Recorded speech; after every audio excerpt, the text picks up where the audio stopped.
So, this is a first look, very first look, at the new Alien RPG from Free League, or Freeligen.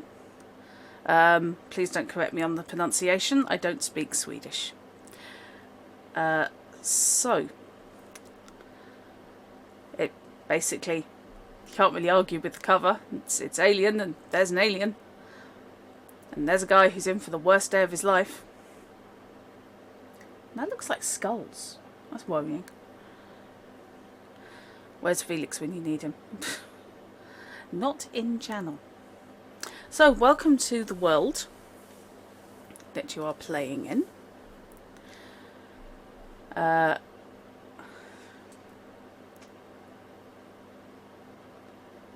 Stars of the Middle Heavens, which is taken from the films, obviously. It is. I mean, it knows what it's doing. So, what's the story, Mother? Yes, it definitely has the alien look. I can't lie to you about your chances, but you have my sympathies.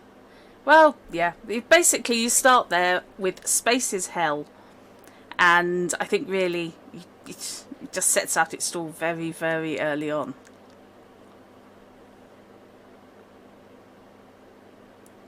Okay. I like this. It's not the most printer-friendly book in the world. So, having the PDF, I don't think I will ever be printing this out.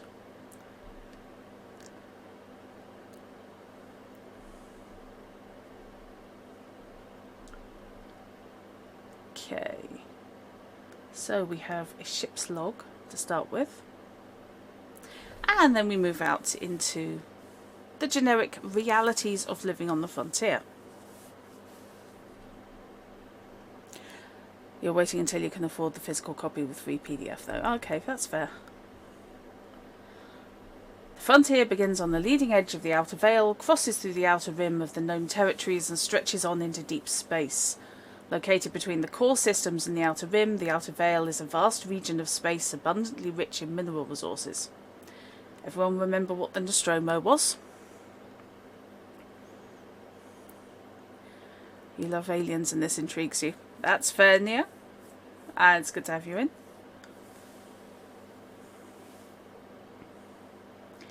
Okay, the Outer Rim is extensively colonised and the colonial navy operates there. Past the Outer Rim is anyone's guess, and that thrill of the unknown is what draws pioneers here. Settlers have likened the sometimes lawless frontier to the Old West of the United States. Here, life is harsh and cheap, or actually quite expensive to be fair. On many worlds, atmospheric processes have been brought in to convert the air into something passably breathable. Please note, this is not terraforming per se. This is just not killing your workers. The majority of settlers here are prospectors, entrepreneurs, farmers and homesteaders. Mining worlds refine ores and fuel, while agri and aquatic worlds harvest food and algae. Space stations such as Anchor Point serve as a neutral staging ground for expeditions into deep space. You're not going into space if it isn't all laughs and good food. Space for hobbits when? Yeah, good luck with that. It's a different game. Passable, breathable, yeah. That's kind of London on a summer's day.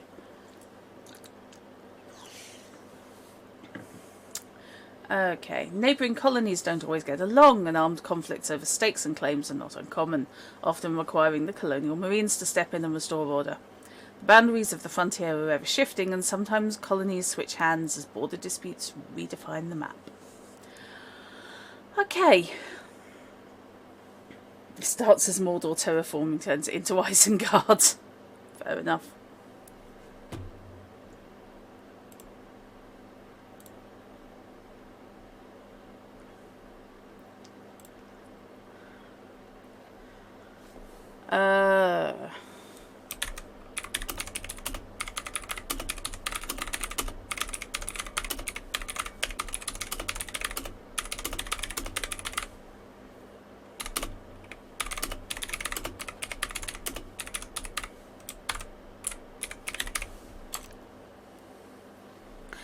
At no point is it as bad as Space Australia then.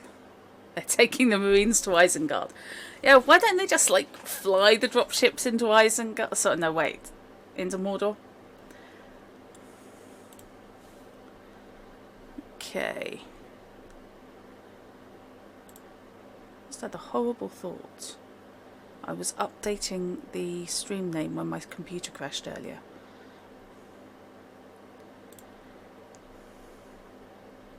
Ah, okay.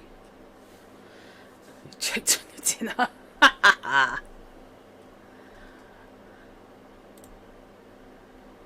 Okay. So, territories of the frontier. Setting out the stalls. While dominated by the United Americas, the frontier is an area intersected by several nation-states. An uneasy alliance exists between them, yet territorial disputes, not terrible disputes, as I very nearly said. Fishy makes a note to name a hell planet Strayo in his next sci-fi campaign. There's a shocker. What follows is a listing of the major government players vying for resources. Okay. Alexia's name is unreadable. So, oh, right, okay. Three World Empire. Former United Kingdom, Japan, and several developing countries. Weyland-Yutani Corporation is a result of the formation of the Three World Empire, created when the UK company Weyland Corp merged with the Japanese Yutani Corporation. The Three World Empire pioneered space exploration, controls many long-established inner colonies, and only maintains a limited presence on the frontier, allowing Weyland-Yutani to take the lead there. Yay, because we all know that they've got everyone's best interest in heart. Totally, absolutely. Now that just makes us guilty of Weyland-Yutani, Fish. I don't think we've ever had a Brit representing YU. No, WY, for God's sake, Trump. One of them. The United Americas, created in the early 2100s to compete with the expanding Three World Empire, the United Americas was formed by a merger of North, Central and South America into one nation. Steps back in horror. The United Americas is a major colonizing and starfaring power, constantly expanding the frontier. They operate both the colonial marines and the colonial navy, the most powerful peacekeeping forces on the frontier.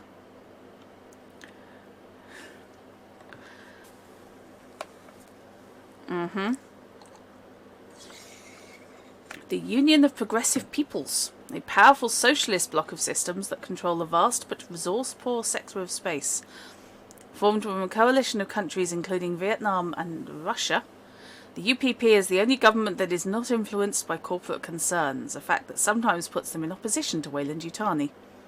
While they're behind in the arms race, the UPP still maintain a formidable fighting force. A state of Cold War has existed between the United Americas and UPP for decades, but with recent changes on the frontier, all seems points to change. Headquartered on the planet Corbin. Ouch!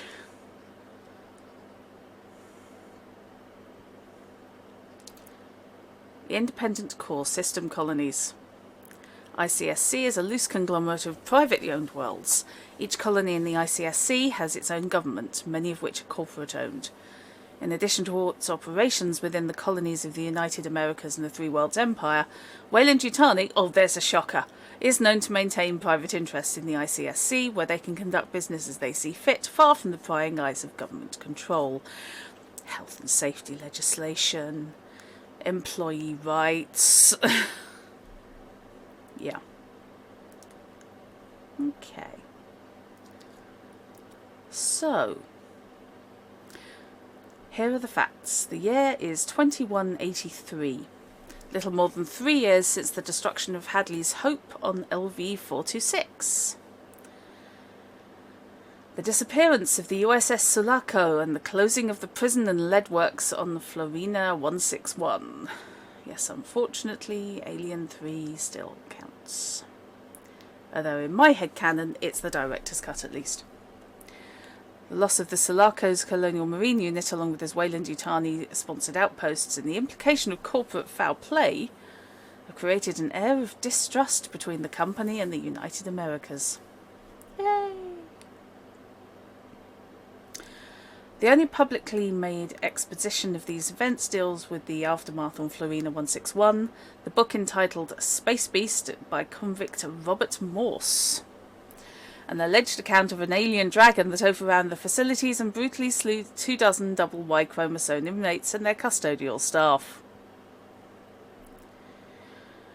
Right then.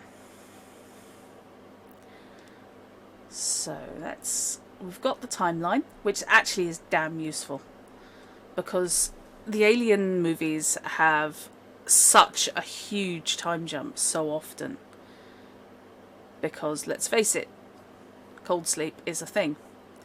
I thought this was a really, really useful way of setting things up. You want a cold sleep. Yeah. So, I mean, we start all the way back in 2023.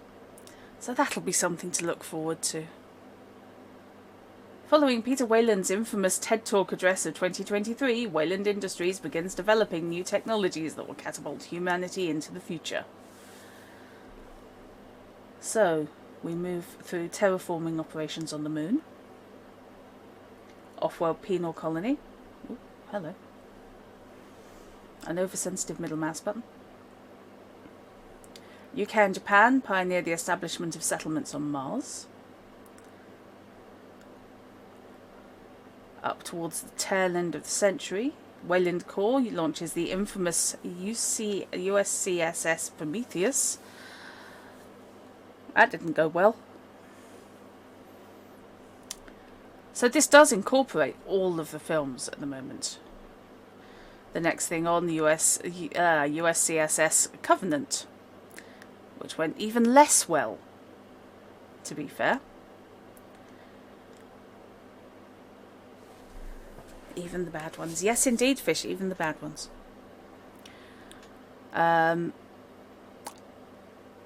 So basically, no, I haven't. I've only seen Prometheus. And to be fair, I couldn't tell you a lot about that. If you fancy a joint watching at some point, that might be an idea. Okay. You like that they're all incorporated? It is. It is. So, present day brings us up to the establishment of New Anchor Point Station. Tensions flare on the frontier as factions accuse each other of foul play during the Hadley's Hope incident. Robert Morse's Space Beast is transmitted through the colonies and subsequently banned. Mistrust escalates as rumours of deadly alien life forms and company bioweapons spread across the frontier. No, that would surely never happen. Right. That's all to do with the Nostromo. It does not incorporate Alien Isolation by the looks of it, which is fair. Are you the only one who enjoyed Alien Resurrection? Yeah, it wasn't a great Alien movie, but it was a fun film.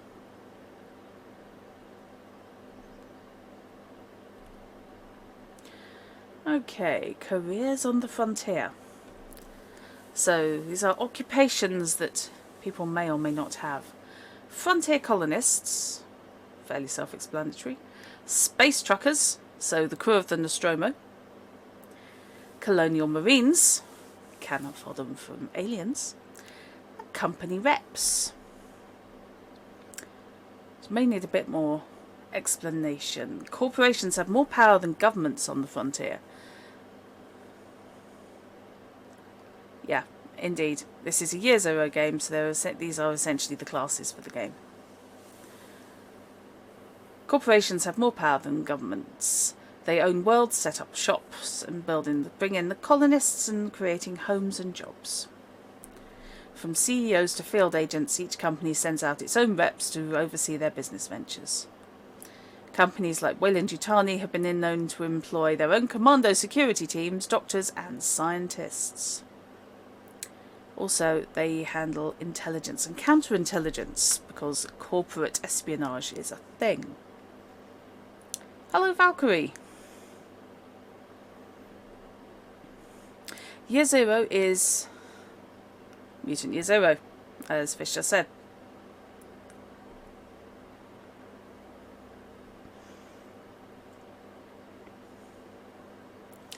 Okay. Oh boy. The GM is the game mother in this, which appeals to me, I have to say. Mother being the computer from Alien. Can be played in 2 distinct modes, cinematic play and campaign. These modes are designed to create a different experience for you. Even some rules of the game only apply to one of the 2 modes. Oh, that's nice. They've marked up as to what's which.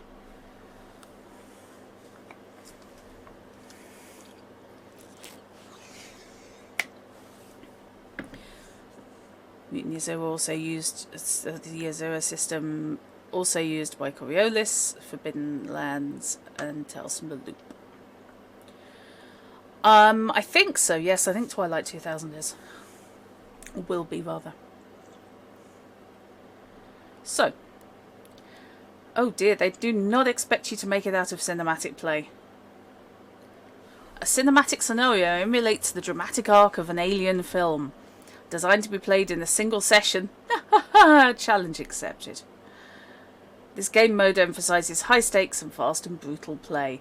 Yeah, you're gonna die. You're just all gonna die. 1 complete cinematic scenario is already available for separate purchase. You refuse to die. Oh, Shard. Lucky to be your choice. Shouldn't take us more than a month. Okay. More cinematic scenarios will be published. That's fair enough. So yeah, you've got the movie action film. And then you've got campaign play, which is designed for the same cast of characters over several game sessions, perhaps even dozens of sessions. Oh, they have met us. In campaign play, you create your own PCs using the rules in Chapter 2. So, right, it's all pre-gens for cinematic. Or pre-gens are expected.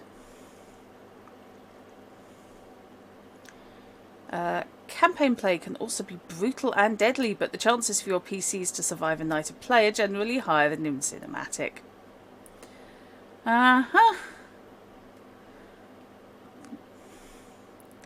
The narrative of the game is to a high degree controlled by the GM and the players themselves. You decide where to go, what to do, based on who your PCs are. So yeah, a cinematic is very much an enclosed, possibly a bit railroady. Yeah, exactly, Fish.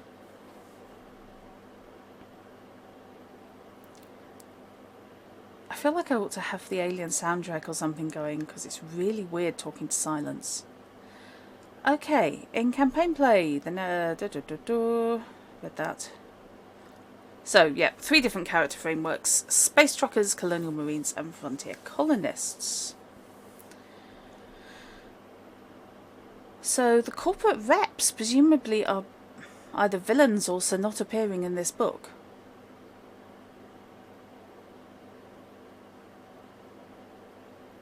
I know, but I've got dead air in my ears and it's a bit weird. Is it really railroady when the ship's broken and there's a monster running on board murdering people? Well, it's enclosed. Right. Yes. And I think possibly, Fish, you might agree that you're likely to wake up in the middle of it.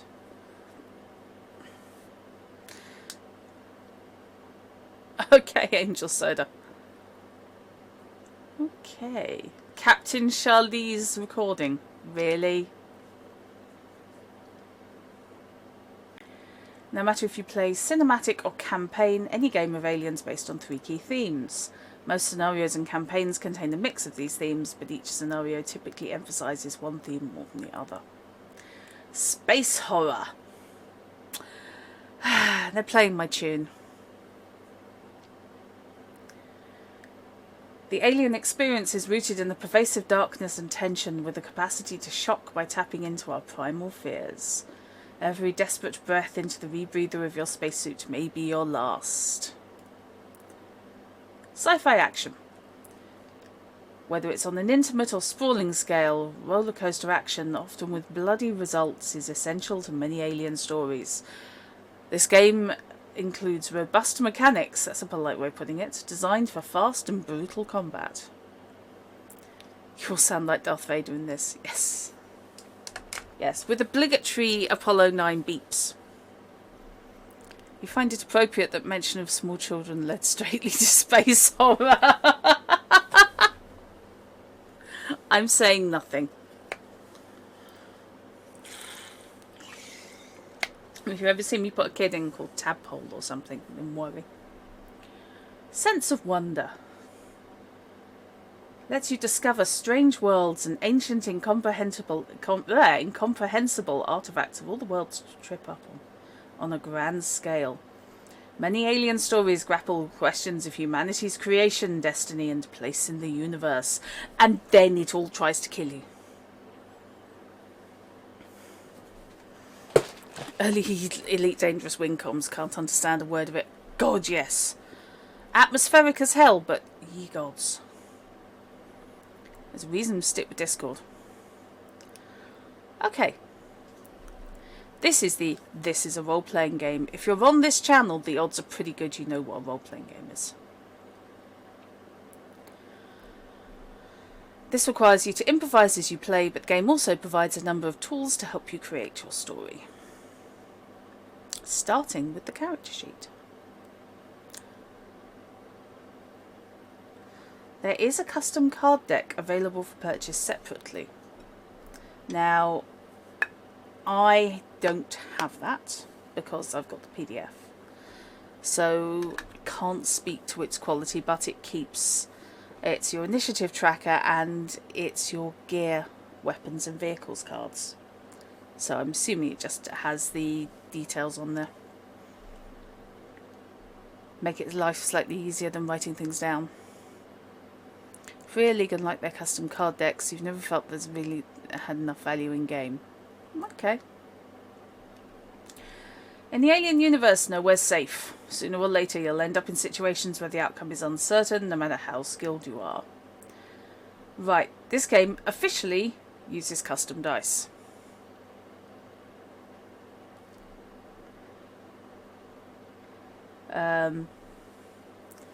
Not in my game, they don't. That said, you did buy the equipment cards for the Dark Eye, so maybe you're a hypocrite. I would never call you a hypocrite, Fish. Not where you could hear. Yeah, they are D6s. Okay, so both base dice and stress dice have this star symbol on the sixth side. Rolling the star usually means an effect of some kind is triggered, for example, when succeeding at using a skill. Stress dice also have the facehugger symbol on the one side. Rolling the facehugger triggers panic in your character. Well, yes. Yes, it would. How all this works in detail, we'll learn in Chapter 3. Okay. You can play with any normal six-sided die, but yeah. So different colours to have base dice and stress dice told apart, which makes sense.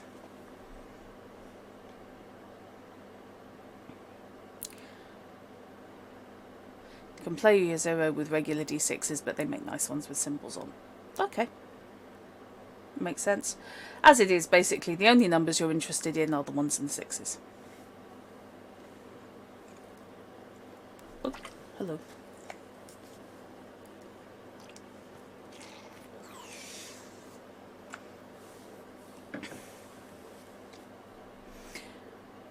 You have this wonderful image of someone rolling a facehugger. They couldn't get much. You don't think facehuggers usually carry a wallet?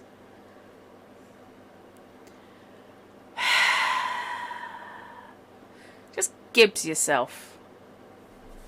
As soon as you can bully her into it. Yes, Neo. Just out of curiosity, on a basic show of hands, and feel free to do so in chat, who would actually be interested in playing this? I would. Okay, so that's a 1. I'm assuming fish is a 2. Neo a 3. That's fair. Okay. I mean, who doesn't want to play a game in which they're probably going to die within 10 minutes? Well, to be fair, probably wouldn't kill you in 10 minutes. A couple of hours, maybe. How much do you need to know of the world? To be honest, it looks suspiciously like if you've seen Alien and Aliens, then you're pretty much good to go with the background. But there is quite a lot of world building in here. So, for example, I'm quite happy to throw the timeline out. Elements from that so that people can get their head around where it's set and what the world's like. Thank you, fish. Can't kill you if you never get to the alien destination, e.g. don't answer a distress call of any form or land on any planet you know nothing about. You don't want to hug a face hugger. Trust me, you don't want to hug a face hugger. It's on Google Play.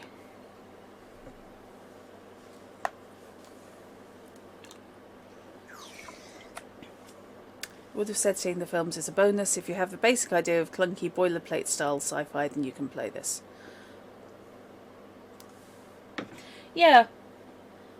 I think the films would give you an idea of what the world looks like, and that can be important for some people. And I would just like to say that that is my plushy face hugger, which I got given. Tech that looks like someone shot the 1970s into space. Yes. Very much. Watch a couple of Alien Isolation playthroughs. Okay, yeah. What is a role-playing game? If you've made your way here without knowing what a role-playing game is, congratulations. That's actually quite an achievement. What's the shout-out command on this channel? Neo indeed deserves one. Oh, you're playing Alien Isolation later this week. Oh. I'm not sure I'm reliant on night. Yay.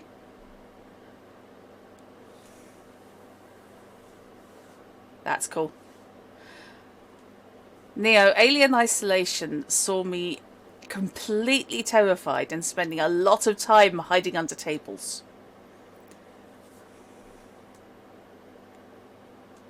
Follow Neo, watch him killed by synths. Well, yeah. Neo, you are not a dweeb.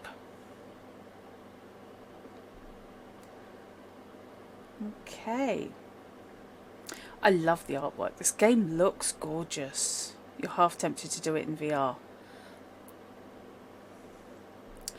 In all sincerity, Neo, if you have any kind of heart condition, I wouldn't. I really, really wouldn't. That said, if you haven't, then go for it. Those working Joes are scary. Those working Joes, when you can only see the glowing red eyes. Oh my god. And if you ever suspect you're being outfitted for a fight, you probably are. If you play it in VR, then don't wear trousers you value. Yeah. Yes, that game induced more swearing than I thought was reasonably possible. Okay, your character. Keeping with the nihilistic feel of the whole game, by the way, why do you think your people made me? We made you because we could. Can you imagine how disappointing it would be for you to hear the same thing from your creator? A synth talking to a human.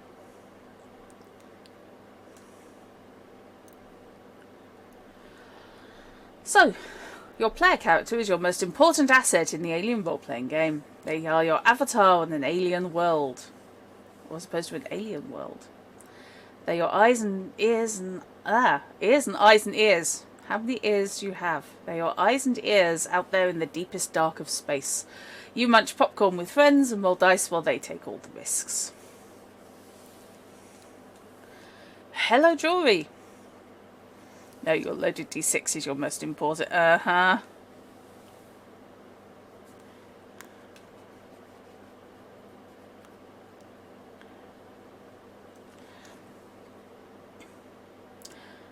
Okay. There is an unwritten binding agreement between you two, and like any corporate contract, there's a catch. You live vicariously through them, and they in return depend on you to keep them alive. Okay. This is taking the PC as avatar just a few steps further than normal. Don't screw it up. Take your PC seriously. As far as you're concerned, they are a real person and their fate is in your hands. Very much discouraging the murder hobo attitude, isn't it? No matter what you do, keep in mind your character's goals, hopes and agenda. They may differ from your personal beliefs, but that's okay, you're playing a character. When the xenomorph looms over them, your character may be terrified even when you aren't. At all times, ask yourself, what would my PC do, and have them act accordingly. Of course you take Sacrifice McFishface seriously.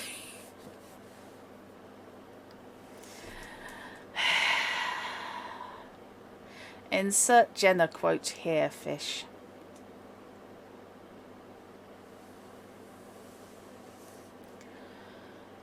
Okay. At the same time, don't try to protect your character from every conceivable danger. The goal of any Alien game is twofold. Go on the suspense-filled thrill ride and create a damn good story. For that to happen, you need to roll the dice, both figuratively and literally. You need to take risks. This is not the stay-at-home and look after your cat simulator.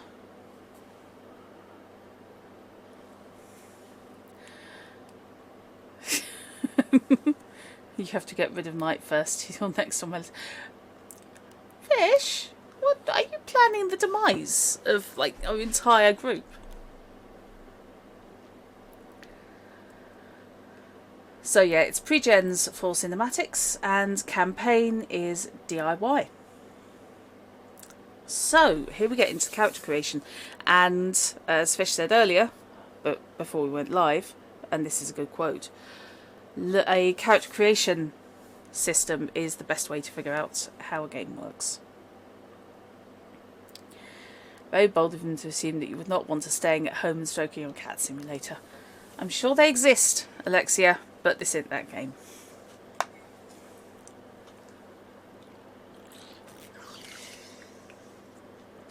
Oh yeah.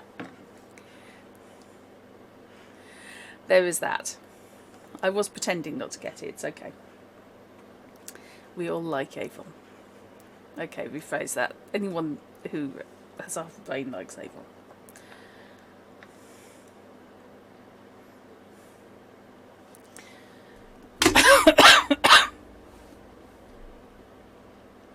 You will happily play the synth best character going. Okay. So, we work through anyone who's wanting to create a character. You don't have to do so now, but if you want to work through it, there's a form fillable character sheet in the specials and one-off channel of our Discord. If you don't want to create one, there's also a printer-friendly one, which you can grab and fill in at your will if you wish to play later. So the one guaranteed to die. Sid's hard to kill. Trust me. So the first step, choose your career, spend points on your attributes, spend points on your skills, choose your career talent, choose your name, decide on your appearance, decide on your personal agenda, choose your buddy and your rival, pick your gear and a signature item, and then roll for cash. Also lets you roll out your long out of practice data impression. Yes! Are you going to wear too much hair gel, Fish? You're going to go for the whole slick back look? I think I can work up Brill Cream as a business expense if you want to do that.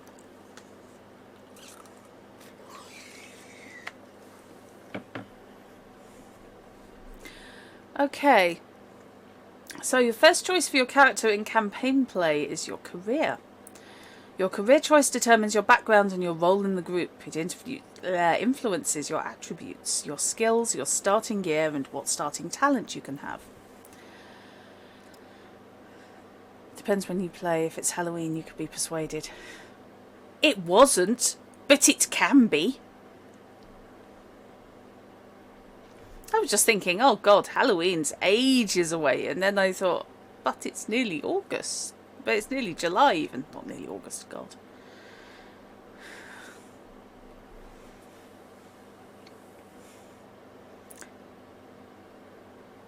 It isn't nearly August. It is nearly July.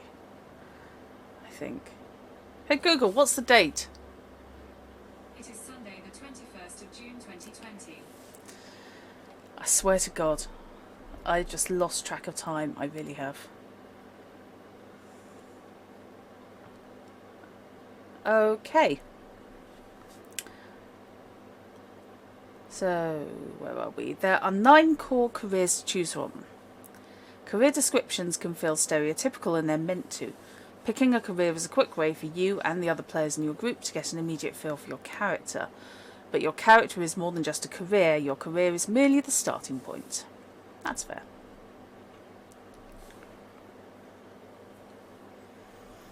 We need more Halloweens. We have too many Halloween potential games. You know, you can get Christmas in July, as I have just spotted Alexia refer to. Maybe we need to work like a quarterly Halloween. I can safely say that whatever I run, or whenever I run this, my tendency is probably more towards Alien than Aliens. If that makes sense.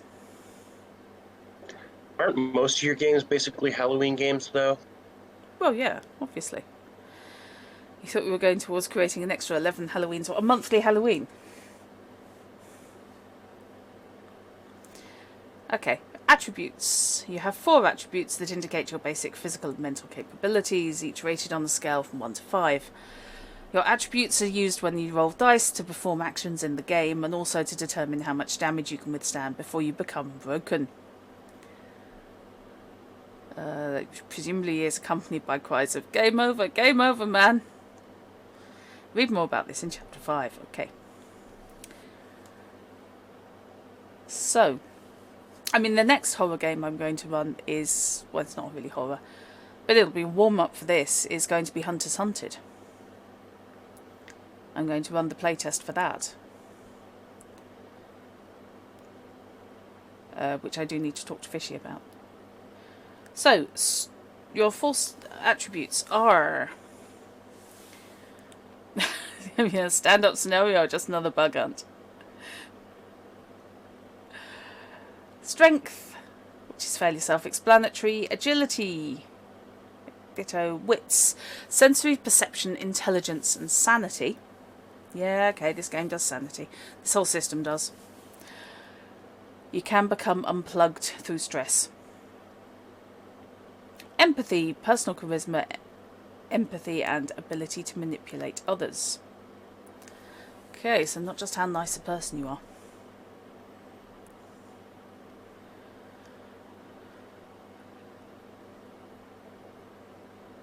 So you start, and anyone who's playing along at home, you may distribute a total of 14 points across your attributes. You may assign no less than 2 and no more than 4.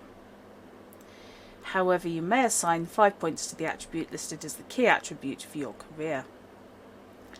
Synthetic characters get +3 bonus to 2 attributes of their choice after the 14 attribute points have been assigned, and can reach a maximum score of 8 in these 2 attributes. However, they do have other drawbacks.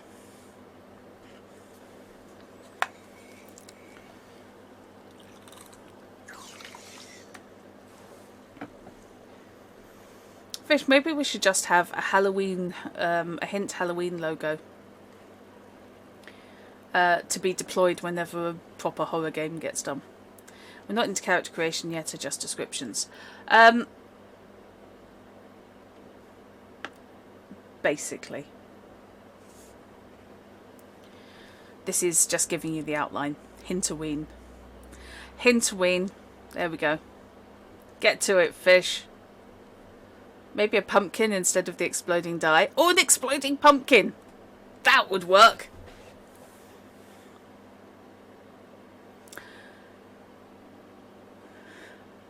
Just vipping off down to the sidebar. Playing an android, otherwise known as a synth. I just love this. Okay, that's no problem, Neo. Androids are an important part of the Alien role-playing game, and you can play one as your PC.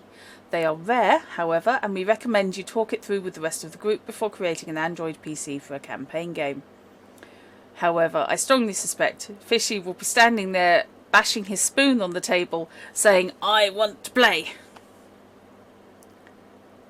Most androids look human. They can have any career and may be open about their nature or secretly pose as human. Rules-wise, androids work a little differently from humans. Androids... Don't say robot fish, because I just think red dwarf. Josh is going to be fun. Androids get a +3 bonus to 2 attributes of their choice. Androids can't push their skill rolls. They don't suffer stress and thus don't have a stress level. For this reason, they don't need a signature item. Androids never make panic rolls, and they suffer damage differently. No, it really couldn't be a full android party. Just no.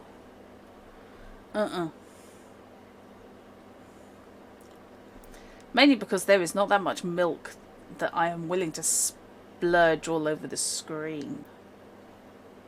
Looks to me that that chat's voting for yes. Well, if chat wants to vote for yes, then chat can buy their own copy of the game.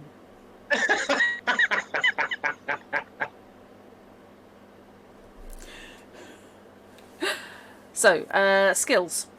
They're the knowledge and abilities you acquire during your life. They are important as they determine, along with your attributes, how effectively you can perform certain actions.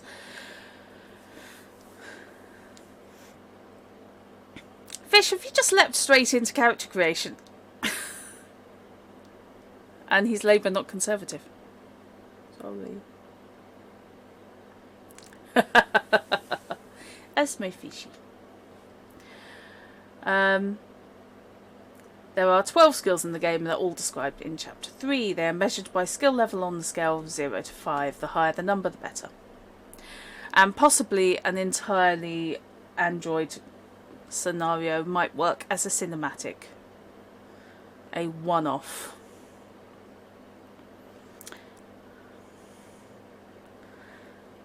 You'd like to put forward the motion that everyone playing an android must have a cup of milk nearby and pour it on themselves every time they take damage. Yes!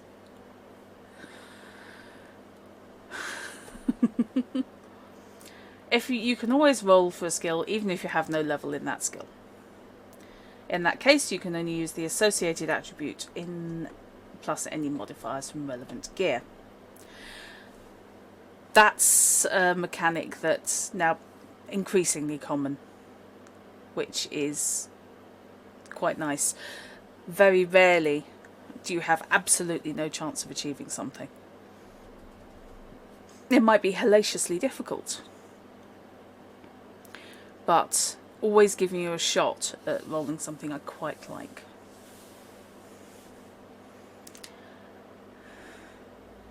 Fish, also there's the whole dying Cyberman thing. Do you reckon that Ridley Scott watched Doctor Who? Starting skill levels. When you create your character, you distribute a total of 10 points amongst your skills. You can assign up to 3 points listed for your career, and a single point to each other skill you choose. you can increase your skills during the game.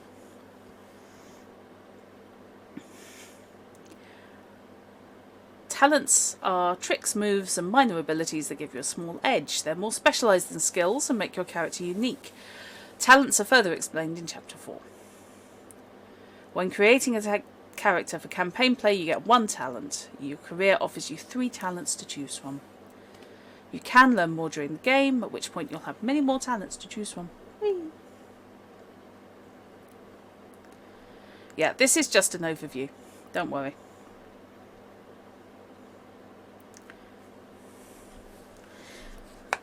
Soy milk has improved, Alexia. I will grant you that. Don't panic. This is not a, oh my god, I must finish this now. This is not the whole of character creation.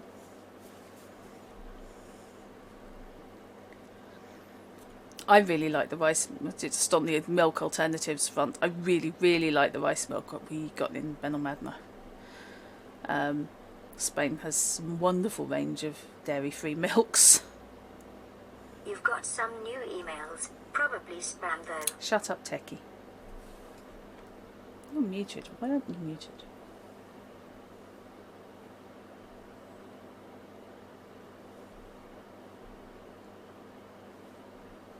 Better. I'm not reading that out, fish.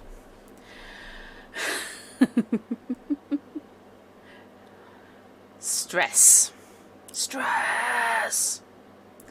Life in space is lethal. Before coming to this, I recommend everybody watch Gravity.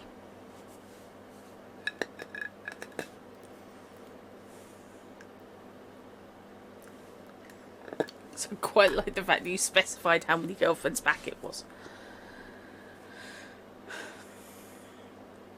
More often than you'd like, you find yourself under extreme pressure, or presumably lack of extreme pressure, in which case it's extreme internal pressure. In this game, the mountain tension is represented by your stress level. It usually starts at 0 and can increase by pushing dice rolls. Dice rolls. And by experiencing frightening or stressful situations. Yeah.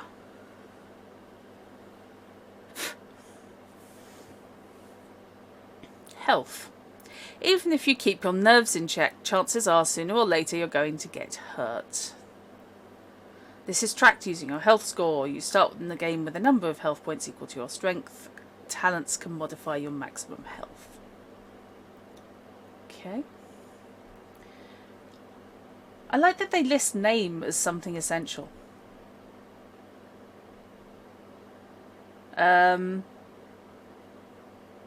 Okay. As written, and this is something I don't necessarily think they needed to say like this, but they're doing okay so far, so I'm willing to allow them this as a, okay.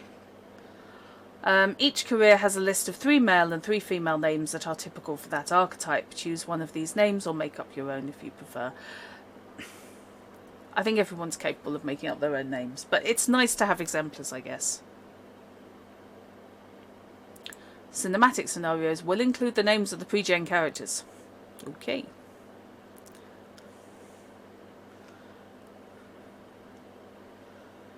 Appearance. Describe your player character's appearance in a few words. Mainly because it's not a very big character sheet.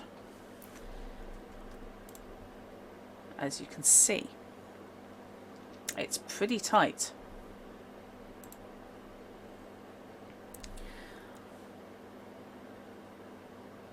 Your career gives you a few suggestions, but you're free to choose any appearance you think fits your character.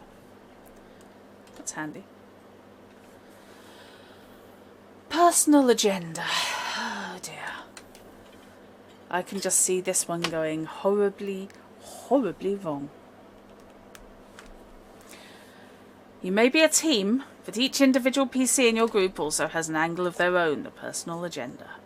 How personal agendas work differ between cinematic and campaign play. Okay. In cinematic play, the agendas are predetermined by the scenario.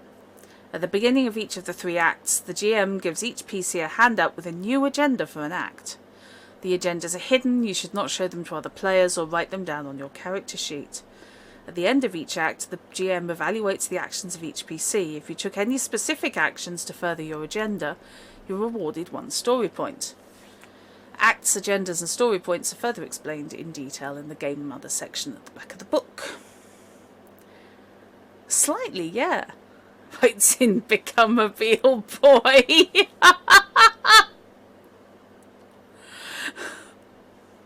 It does sound a little bit like paranoia, doesn't it?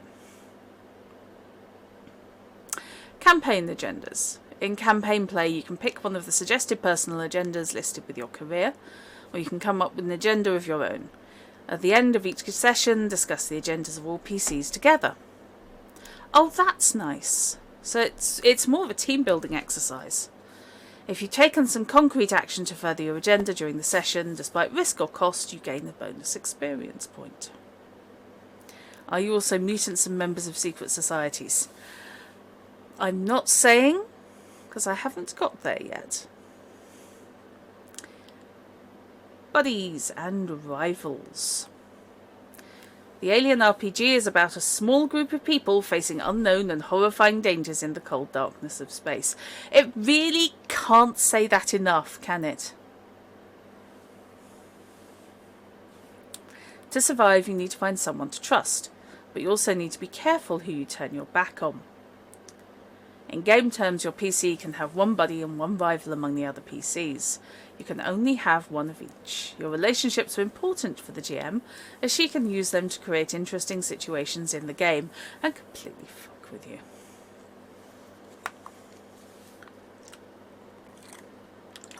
I'm sorry for having to go on the water a lot today. It's really dry in here. And quite warm. I quite like that it's rivals and not enemies, because rivals don't have to be enemies. No, absolutely not. If it was enemies, I think I'd have a real problem with it being the other PC, one other PC is your enemy. Just no. Because that would devolve into individual PCs just wandering off trying to kill each other all the time. Also, please do the hydration thing as much as you can. Yeah, that's right. Yeah, it's a lot of talking and it's quite dry, so yeah, I apologise. Space is also big, really big. I mean, you may think it's a long way down to the road to the chemist, but that's just peanuts to space. Listen. Vasquez and Drake were rivals. I thought Vasquez and Drake were buddies.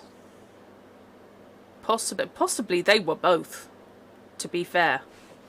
I mean, can you choose one name to put under both of those? We'll have to see. Then? We will have to see.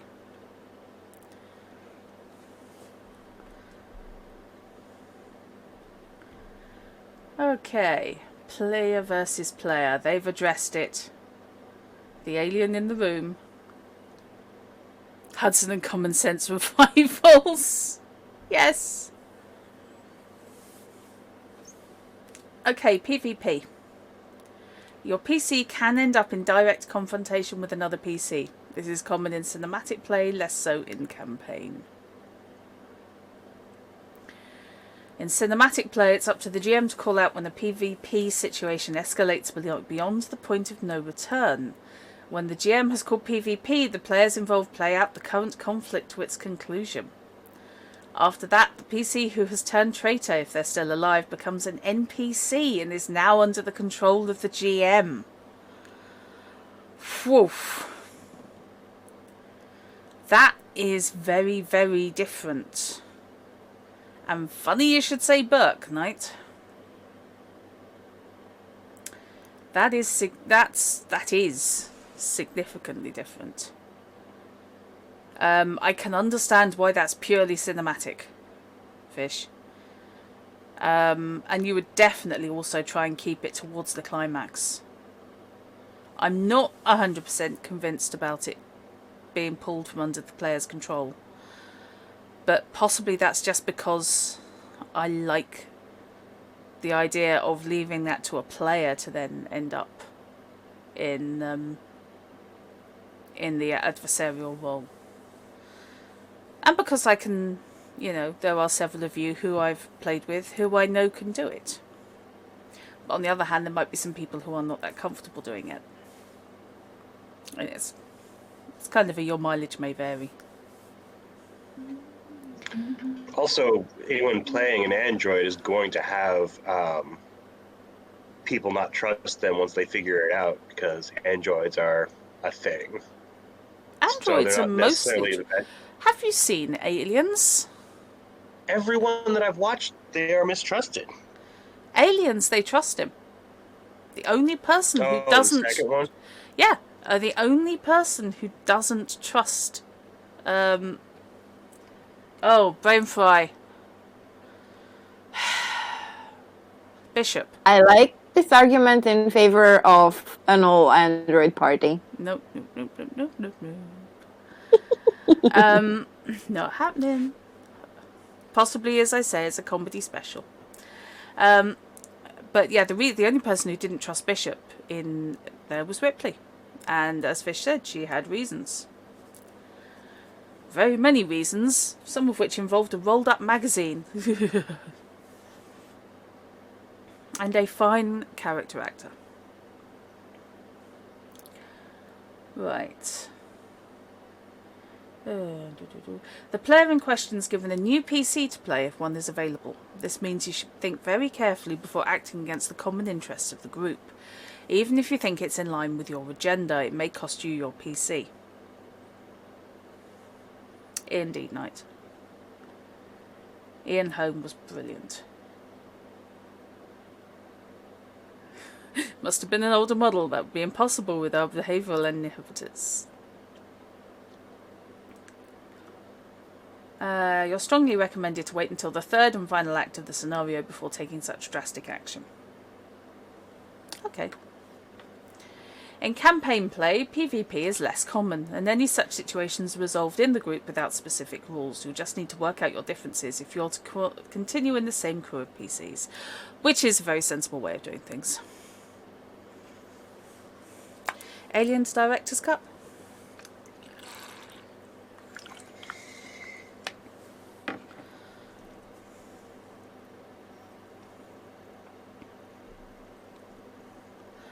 Right. To survive the world of Alien, you need the right gear.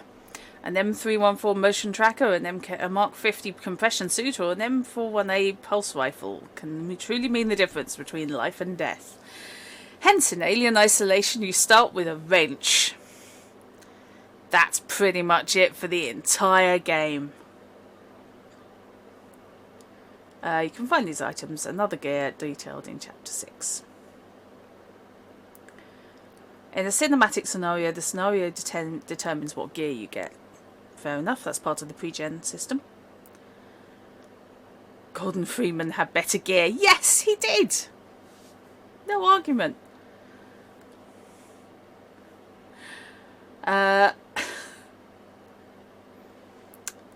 In campaign, your career determines what gear you can choose from. If you get a weapon, you always get 2 full reloads to go with it. In addition to the items you choose, you assume to have a uniform or civilian clothing. You also get some cash. The career indicates how much. Read more about cash and how to spend it in Chapter 7. Signature gear. Oh, jewelry's going equipped. Right, okay. In addition to your normal gear, you have a signature item, a small item that's not of much practical use, but that has sentimental value to you and says something about your character. Signature items are usually tiny and thus don't encumber you at all. Common examples include a patch, a cap, or a photo of a loved one. And if it's a photo of a loved one standing next to the cottage with the white picket radiation fence that you're planning to retire to after the next month's shift is over, then basically expect PvP and death.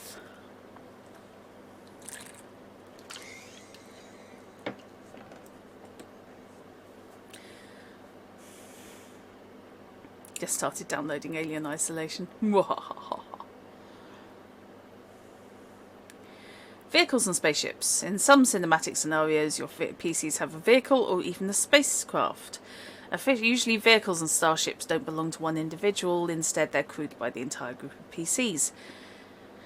It is possible for your group to begin the campaign in possession of a vehicle or a ship. Whipping out the non-critical electronics to repair the weapons systems.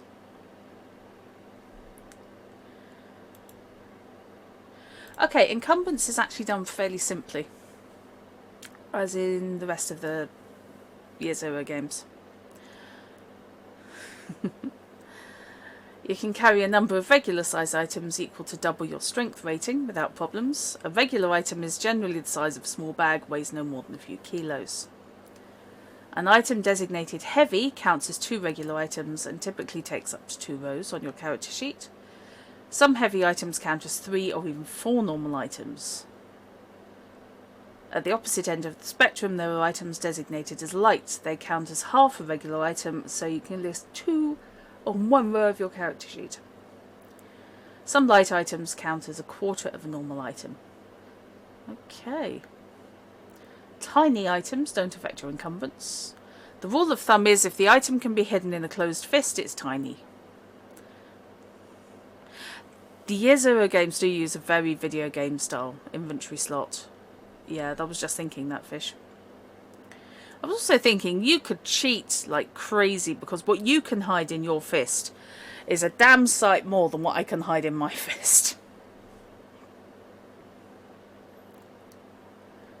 You can temporarily carry up to twice your normal encumbrance limit. If over encumbered, you must make a mobility roll when you want to run or crawl in a round of combat. If you fall, you must either drop what you're carrying or stay put. Okay. Tiny is a bit of a movable feast, yeah. In the world of Alien, you need to overcome a lot more than xenomorph life forms to survive. Lack of air, food, water, and electric power can be just as deadly. These 4 resources are called consumables. You don't need to track consumables at all times. In the confines of a functional spaceship, orbital station, or planet-side colony, you likely have the consumables you need. So, yeah, basically, when resources become scarce, then I will tell you to start tracking. That makes sense. Okay.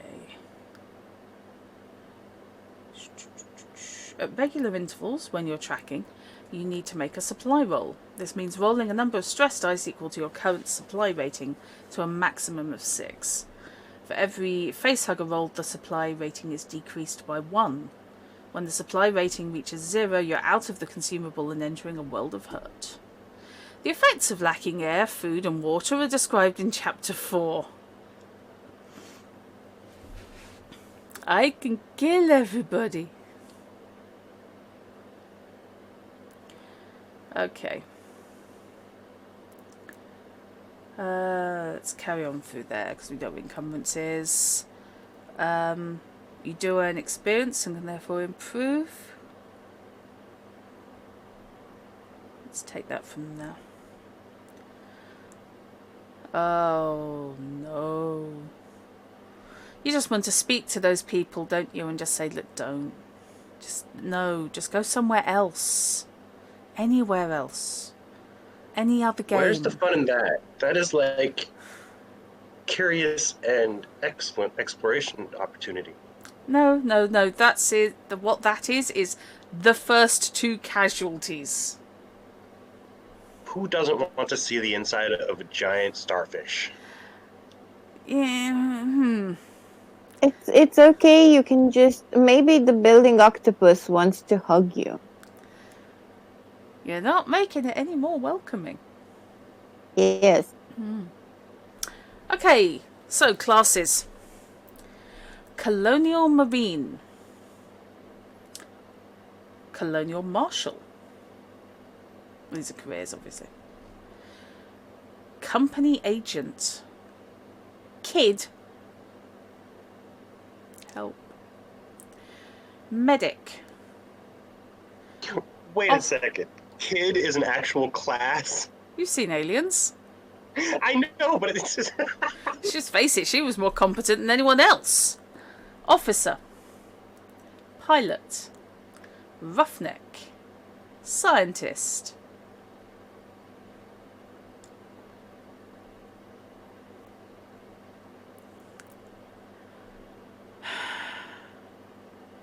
You would presumably need to know what the group is first. I don't know, you're just so indecisive, you lot. Oh, we all want to be androids. Now we all want to be a kid. A group of all kids and an android dad. Oh, well, that actually suggests a scenario. Can you be an engineer? You can be an engineer, knight.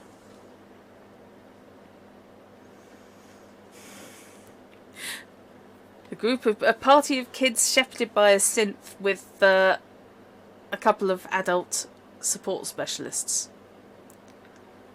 Oh my god. Oh god.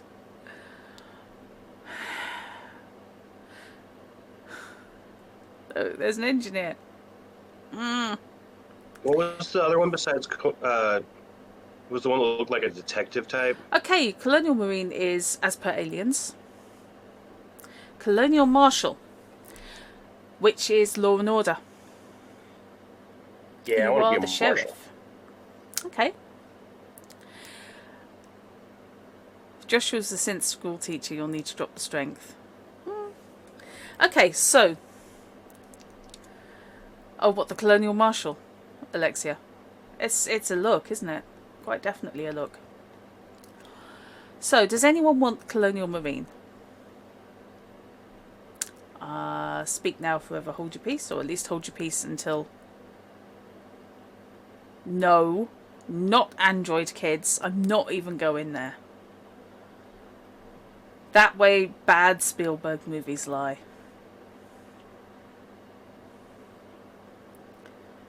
Okay, so Colonial Marshal. Frontier can be a lawless place. The Colonial Marines are spread thin, usually about a molecule thick across whatever they've just been excreted by. They have neither the time nor inclination to mete out local justice. Not to worry, there's a new sheriff in town, and that's you. Most law enforcement officials on the frontier are firmly planted deep in the back pocket of one company or another, but not you. You don't take bribes, and you've never looked the other way. You've made a lot of enemies on both sides of the law, but your colony has the lowest crime rate in the system. It's only a matter of time before you piss off the wrong CEO and corporate sends someone to take care of you. But that's okay, you'll be ready.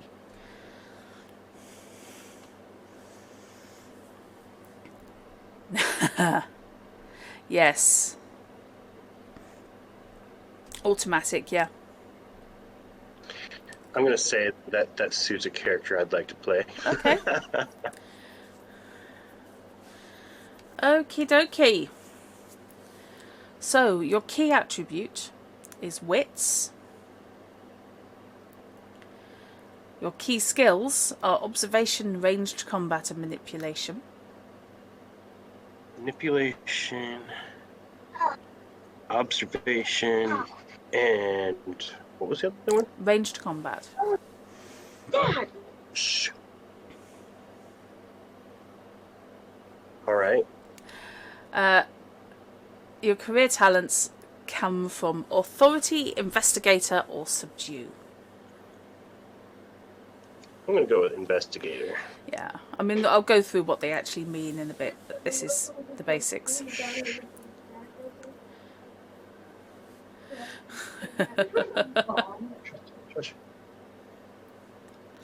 So, your personal agenda. Choose from the options below or decide for yourself. So the examples are: your longtime partner betrayed you and defected to a crime syndicate. Get even.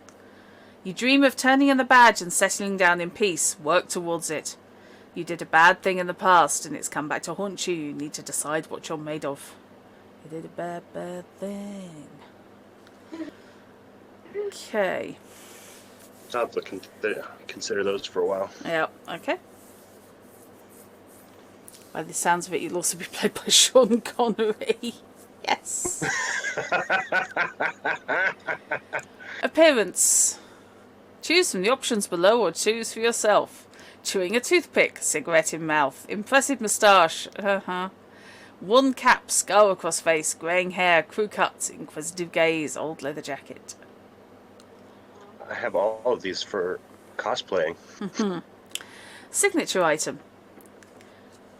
These are examples. Obviously, you don't have to. Photo of a loved one, dented flask with an inscription on the front, a news clipping of an unsolved case. gear. You get 2 of the items below, and then a D600 in cash. Okay. So you get a 357 Magnum revolver or an Armat Model 37A2 12 gauge pump action. I'm going to go with the revolver. Uh-huh. Oh, the classic Your Father's Colonial Marshal badge. Ooh. And there's just acres of potential trauma in there, isn't there, Fish? Binoculars or high beam flashlight. You only get 2 of these, of course. Personal med kit or stun baton. D6 doses of never sleep pills or a hand radio. Never sleep pills. Mm-hmm. Are you serious? So I get to choose 2 of any of those items. Yeah, so 2 of one of the weapons, one of the binoculars or the flashlight. So yeah, basically of those 4 things you can choose 2, and some of them have 2 options. And then it's 2d6 for monies. It's a D6 times 100. 86. Alien always did have, that's what they're going with, the frontier feeling. Especially Aliens. 500. I'm rich. $500. Okay. Company agent. I love he's got the right collar. I do like that collar, actually. Always did. All you remember about Aliens was the goo. To be fair, that's not bad. So you can take the skies from me, apparently. They're wholly owned by the Weyland-Yutani Corporation.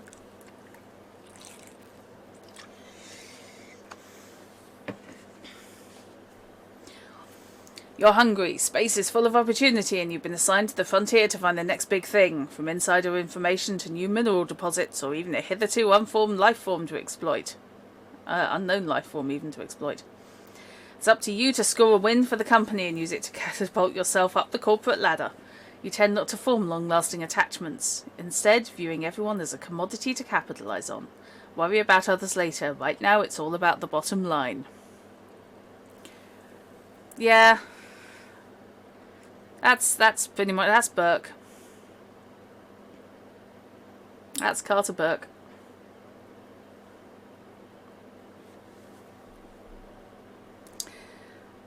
Well, Fish was about right. They are, you know, these are the East India Company in space. It is ultimate capitalism. There's a reason they got Gibson to write a script, isn't there? Yep. Absolutely. Yeah, I need to. I've listened to the opening about 10 times. So I've heard the opening 15 minutes. That's about it.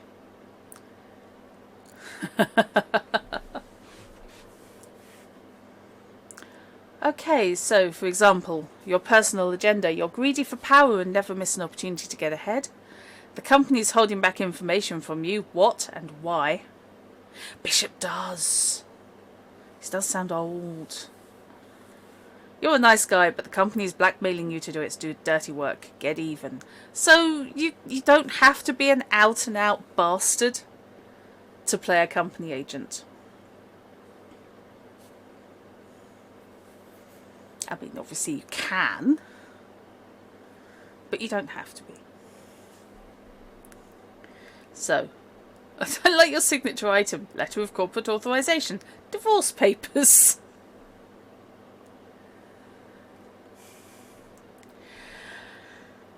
However, since nobody has stuck their hand up for the company agent, I will move on to Kid. Excuse me, I need a drink. But I will put up with water. You didn't ask for a frontier life. Your parents brought you into this world kicking and screaming, traditionally. Grown-ups always ask what you want to be when you grow up, but all you want to be is a kid. I'd go with alive. That would be a start. You used to fantasize about being an adult, able to stay up late and eat junk food whenever you want. Thing is, most of the frontier adults you know are always miserable and tired. There isn't much to do where you live, so you make your own fun. There's time to grow up later. For now, playing hide and seek in the ventilation system seems the way to go.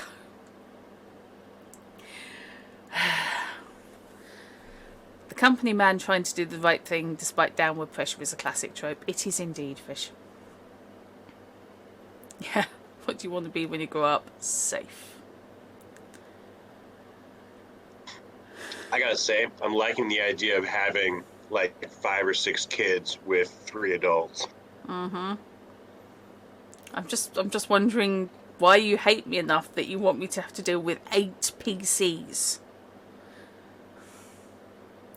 Unless it's like 3 NPC kids and everybody else is going to get turned into chutney fairly early on. Right. I mean, it allows for options when you have people dying before you do. This is true. We love you all those 3 NPC kids who are androids. Just obsessed with androids. Okay, so for a kid, if anyone wants to create one, PvP shunts the player to the next kid. Yeah. Key attribute is agility. Key skills: mobility, survival and observation. Career talents: beneath notice, dodge and nimble. Petition for Billy in space. I thought there was a petition to Space Billy. Christ. Your personal agenda. You want to find an adult you can trust, really trust. You have no family left. Make sure you never end up alone again. No one gives you anything to do, so explore, try things out and make your own entertainment. Appearance. Grubby and unkempt. Trendy sneakers that light up. Oh, that strikes me as very dangerous in this game. Denim jeans torn at the knees. So jeans then. T-shirt with a band logo. Cargo shorts. Ponytail. Bored expression. Baseball cap. Signature item. Lunchbox covered in stickers. Favourite doll or action figure. Bracelet made by older sibling. Now presumably chutney. And your gear, you start with a fishing line or a laser pointer, a magnet or radio controlled car, a yo-yo or electronic handheld game, and a personal locator beacon or colouring pens. That's random. Those are just extremely 56-year-old rocker at a concert. Yes. So, I tell you what, I will leave that up for a bit. Signature item, classic issue of Penthouse. No? Wrong sort of kid? Well, yeah, I think, to be honest, you're looking at kids who've got that.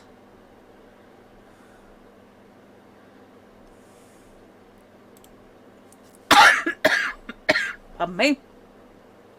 Ahem. Ahem. Indeed. Yes.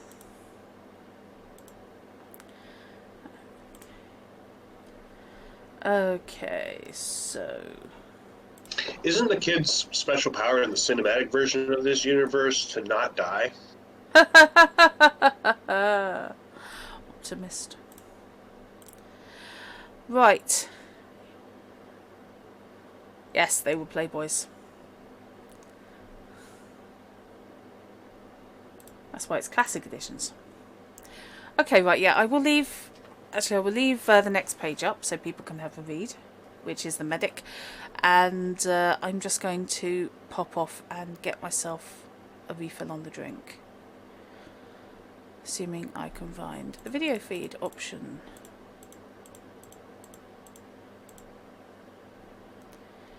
Which has vanished somewhere, and I do not know where.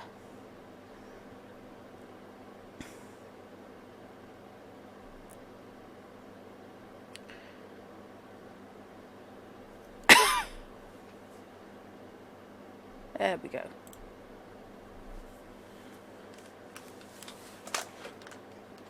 Yeah, that's true. Okay, back in the mo.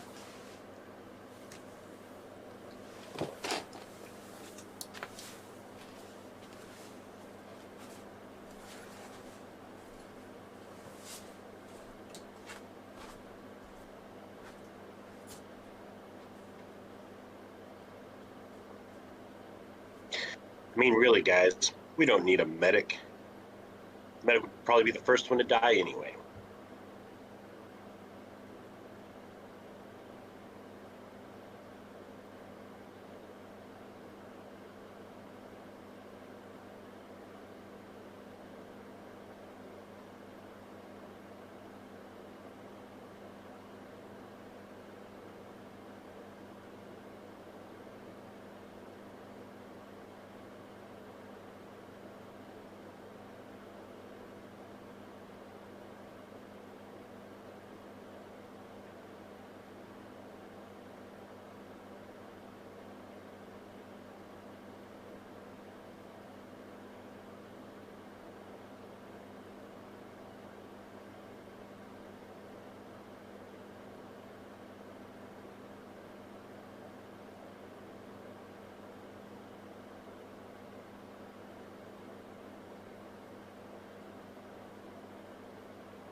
You play a medic, but you're playing a disgruntled old person instead. Ha.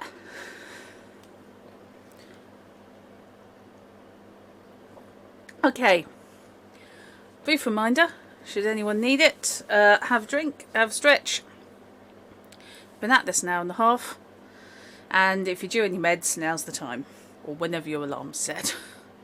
But just bear in mind you may need them. Right. So, anyone interested in playing a medic? I'm getting a not really. You need to head out for Father's Day things. Yeah, sure. As I said, we're not playing this imminently, and this is more to give people an idea of the game. So, have a good evening, Joey.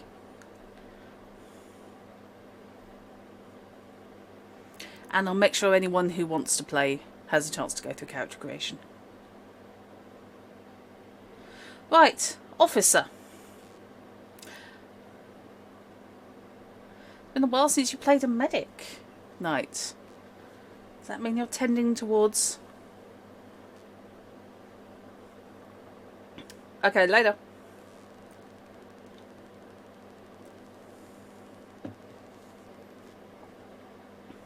Okay. With luck, you'll have a print rule book by the time we actually play, yeah. I would really like this in print as well.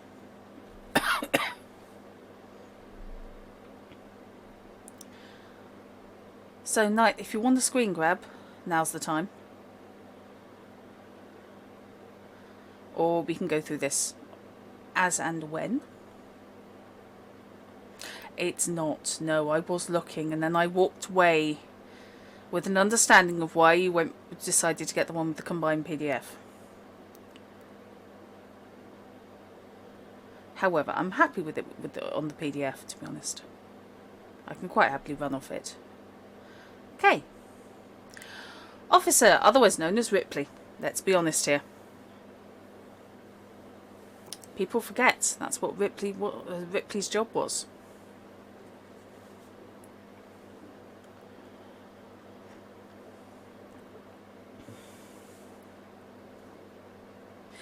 Gorman was a military officer. Ripley was first officer. So she was merchant navy, basically. If you buy the book directly, it comes with the PDF, which is the only reason you didn't get yourself the PDF as well as buying it from me. I know, and I do appreciate you buying me the PDF. I'm just going to keep my eyes open, and if they have a sale, maybe. This is indeed officer as in ship crew, yes. When everything's going to shit, the company is holding your crew's pay hostage. There's a mountain of reports to file from that last incident near Tadus. And who knows how many family members back home are weighing on everyone's minds. It's a good thing you spent all those years training to do this for a living. You're the authority figure, the role model, the voice of your superiors, and the enlisted crew's advocate. You're also the butt of all their jokes around the mess hall, until it all gets so much worse. And then they're looking to you for what to do next. But I hope your training has a solution for this one.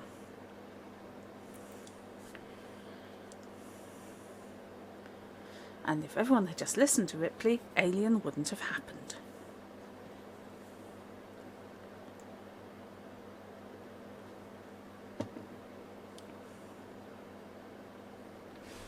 Okay, so key attribute is empathy. Key skills, ranged combat, command and manipulation. Career talents, field commander, influence and pull rank. The IQs just dropped sharply while I was away. Yeah.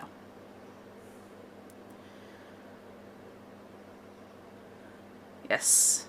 Also, you're presumably the one who knows the quarantine procedures. And that you don't open the airlock if someone is clearly infected by something horrible.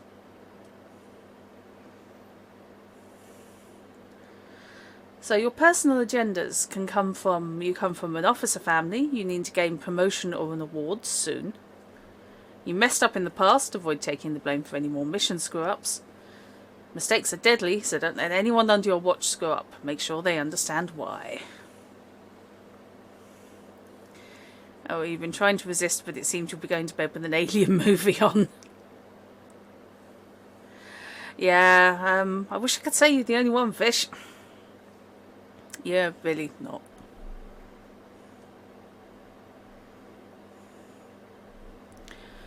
So, signature item, ship's cat. Letter of Recommendation, ICC Commercial Flight Officer License.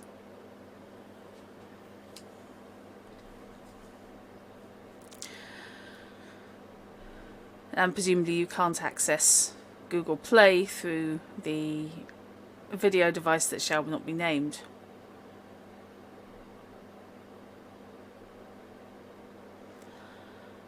Right. So, I don't know if anyone's planning on playing a ship's officer. Although, if it's got a browser on, it might work through there.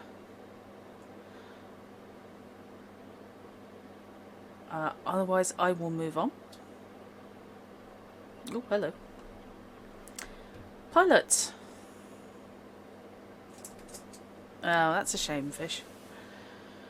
The stars are the limit and they are limitless. You aren't content to keep your feet on the ground and on the frontier. There's no need to. From starfighters to dropships, freighters to frigates.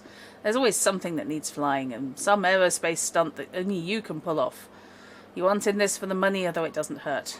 You're a thrill seeker and an adrenaline junkie. Danger is the rush you live for, but stay frosty. Otherwise, the next time you find yourself dodging through an asteroid belt or seeing the ground rush up to meet you, that might be your last. Dibs on getting a small one out of your chest. Hello, Actaeon. And again, if no one else has one, the synth pilot could work. A synth pilot could work very well indeed, actually.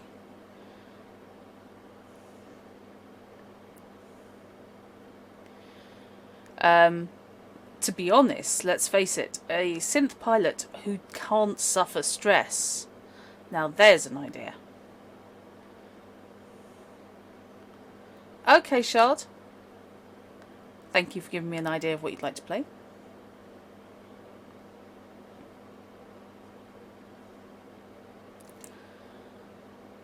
Key attribute for a pilot is agility. Fair enough. Key skills, piloting, funnily enough, ranged combat and comtech. Career talents, full throttle, like the back of your hand, and reckless. Okay.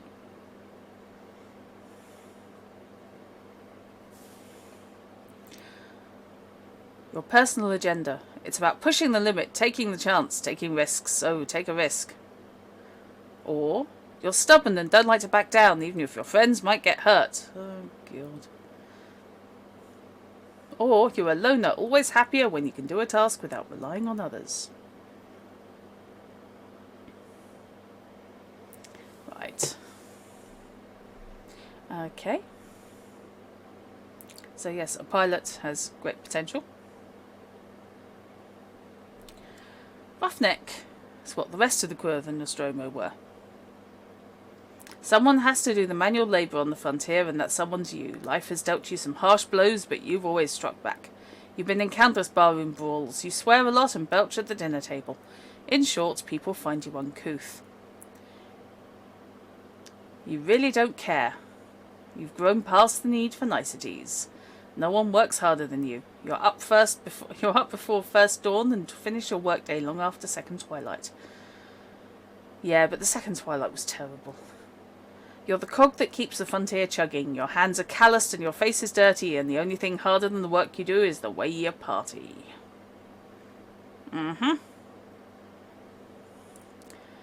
Roughneck is, yes, your fallback for Joshua.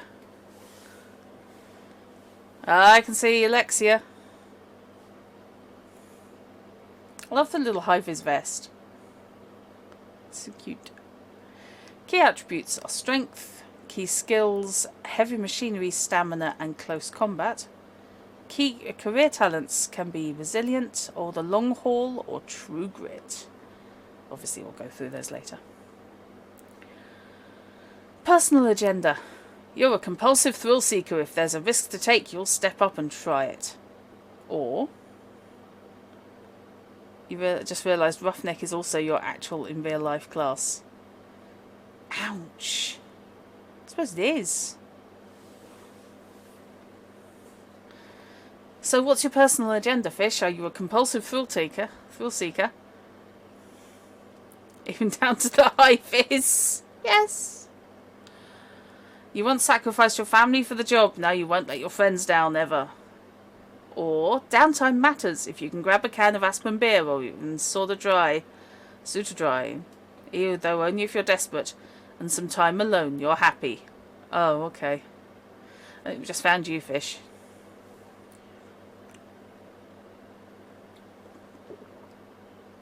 Is aging loser anything like compulsive thrill seeker? I don't know. I don't know any aging losers. Choose from the options below for appearance or decide for yourself. Tattoos, scars, broken nose, mirthless eyes, smirking face, loud laugh, bruised and calloused hands. Eyes hidden behind safety goggles, filthy boots that clomp loudly when you walk, wild hair. Okay, only when I look in the mirror. Signature item. Tool belt, photo of partner, crucifix or other religious symbol.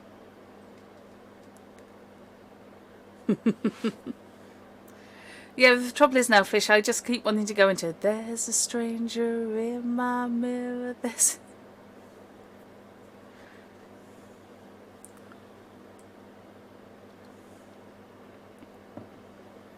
Okay. So the roughneck gets to start with the cutting torch. I'm not saying that that's an incredibly useful thing. Oh, you can start with the tape recorder. You can start with a welding torch and a tape recorder. What more would anyone like?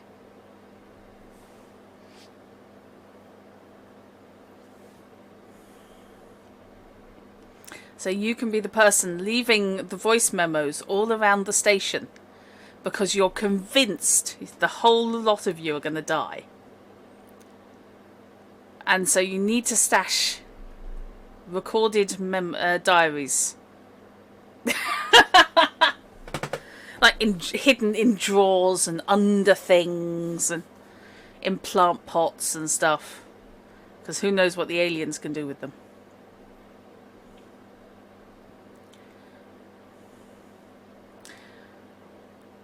I have a question. Why is the scientist wearing marigolds? Was it just that latex gloves just didn't show up? But they could have used blue ones. Or big gauntlet jobs. No, he's in washing up gloves. He's wearing an NBC suit under that sharp suit. As if you left any memos, there would be like a billion F words. Did you see me playing Alien Isolation at all? Sitting underneath a deck plate as footsteps went back and forth over my head while I was just going, fuck, fuck, fuck, fuck. Every day, new pieces to the puzzle of existence are found on the frontier. Figuring out what makes them fit together could leap humanity over nature's next hurdle, and you are one thesis away from the respect you deserve. There needs to be a damn it at the end of that line. Some find you cold and detached. They don't understand that your passion is knowledge. Oh dear. Whether your field is xenobiology, astrophysics, robotics, or even archaeology, there are countless treasures in space, just waiting for someone to trip over the next asteroid and run straight into them. Run right into them, even. Whether or not that's you, you're still the one who understands them better than anyone. For science! There was a glove shortage because everyone panicked when the Divock 91 outbreak started.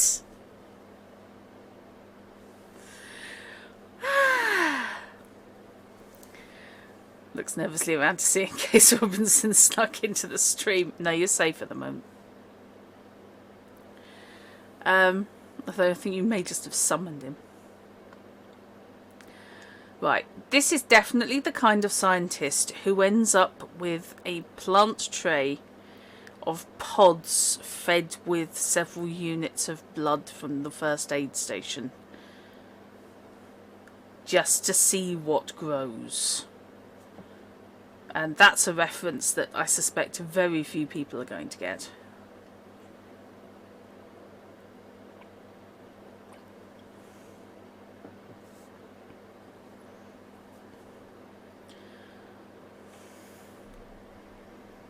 The scientist is named Brad, almost certainly.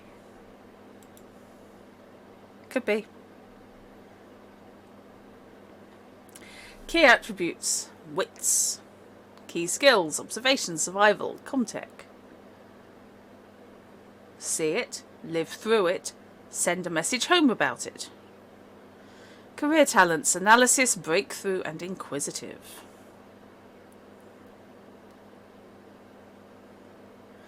You wish you could pull this off without an anxiety attack, but also you just want to make Persephone the aesthetic of Abby from Ensis or that cool goth chick from the cool movie about mysteries. This scientist sure looks like a Brad. Yes! I want to know what's just off camera, because he's got this "gonna have to dissect you now" look on his face. I think this is doing a really good job of capturing the world feel overall, without making it, look, here are the characters from the films, you can only play those. What's just off camera, Janet? Yes. Okay, agendas. Your last project was stolen from you, now you keep many of your findings secret.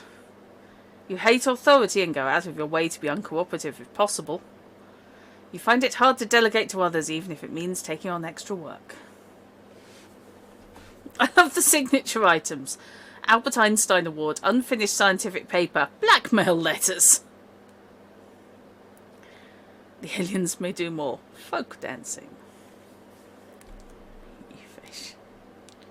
Yep, stained lab coat is one of the appearances. Okay. So, those are the character classes.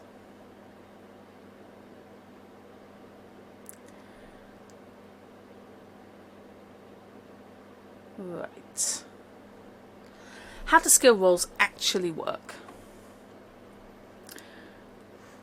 Role-playing is an intimate conversation. Is it? The GM sets the scene, you describe what you do, she tells you how the NPCs react, you respond, and so on, back and forth. The story grows one step at a time, and everyone lives happily ever after. Forgetting about that last part, not on the frontier, you don't.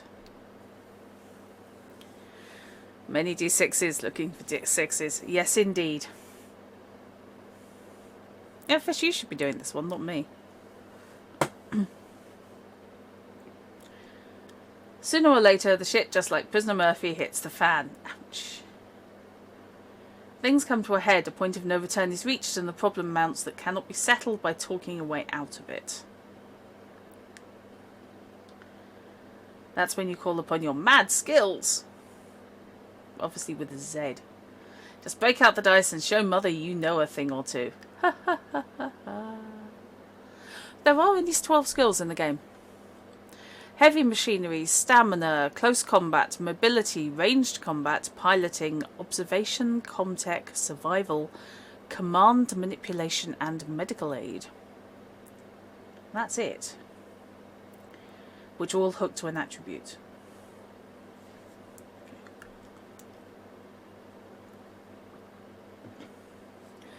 As mentioned in Chapter 1, two types of six-sided dice are used, each available for purchase separately. No. Base dice and stress dice. But definitely two different colours. So, sixes mean success.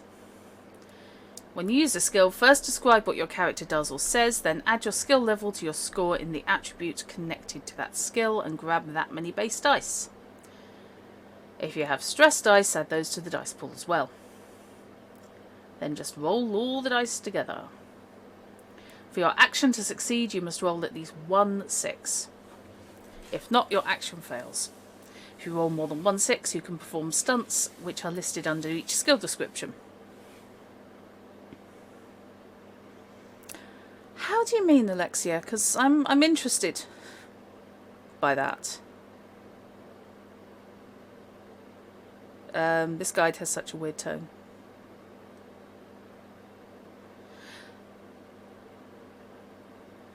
Yeah, stress dice give you an extra chance. I would imagine the whole adrenaline factor. Yeah, adrenaline and effort. But it also gives you the chance of something horrible happening. Like a hellish startup, or obviously rebranded as Friends or some shit, employees trying to talk to interns. To be fair, that's probably about right. I'm guessing the stress dice are the ones which do bad stuff on the one then, yes. Yeah, they're the ones with the face hugger logo if you buy the special dice. Otherwise, it's the ones. If you roll one or more, you risk panicking. It's not an automatic by the looks of it, but it is a risk.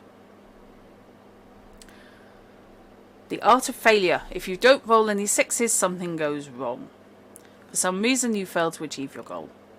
Feel free to elaborate on why with the help of the GM.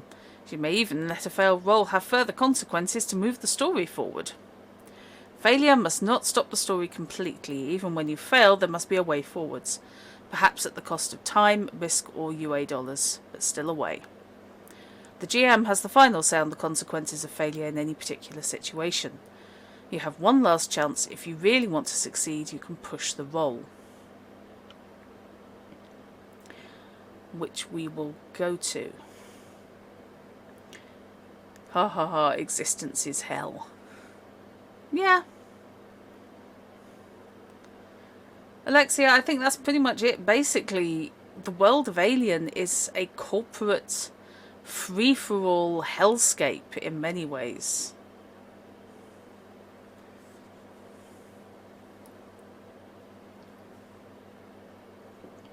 I mean,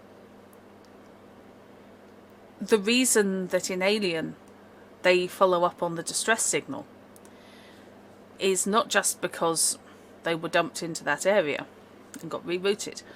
It's because there is a monetary penalty to not following up on distress beacons in their contract. You forfeit all bonuses.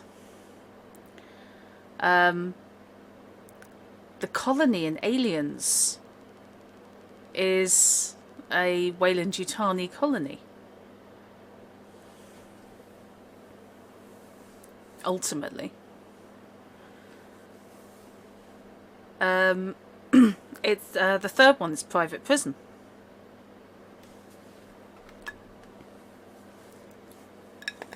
So yeah, it's a corporate dystopia. Or a multi-corporate dystopia. Married to a Wild West feel. So things are awful. Your options are to make them slightly less awful, or at least to live through it. To get to the bar. The company is a big deal in this setting, whichever company that may be. Exactly, Fish. When you roll a lot of dice, it can be hard to predict the chance of success. The table below shows you the chance of success when rolling with 1 to 10 dice. Okay. We're nearly at the how to push. I like that chart. That's nice. I mean, obviously I would ignore that anyway. You will say, however, you bet Weyland-Yutani know how to build a wall. Yes. I would imagine they do. Okay, example of a skill roll. Lisa's character, Jeffries the Navigator, is making her way back to the habitat on the USCS Esmeralda. She's sure something's following her and she just needs to hide in her room until all this blows over. Unfortunately, the GM describes a section of ceiling panelling blocking her path to the habitat and says a stamina roll is required to move the fallen metal aside. Jeffries has a strength of 3 but no skill level in stamina. She can roll just her strength in base dice to try and push her way past the debris to safety, giving her a 42% chance of success.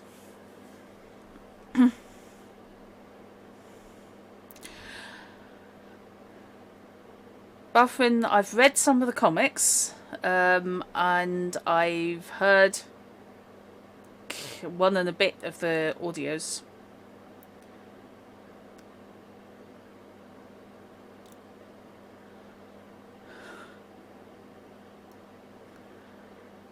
And I've also got some of the Predator novels. Just going to say this here, you think it may be time to see how much interest there is in an introductory game for interested newbies. Indeed.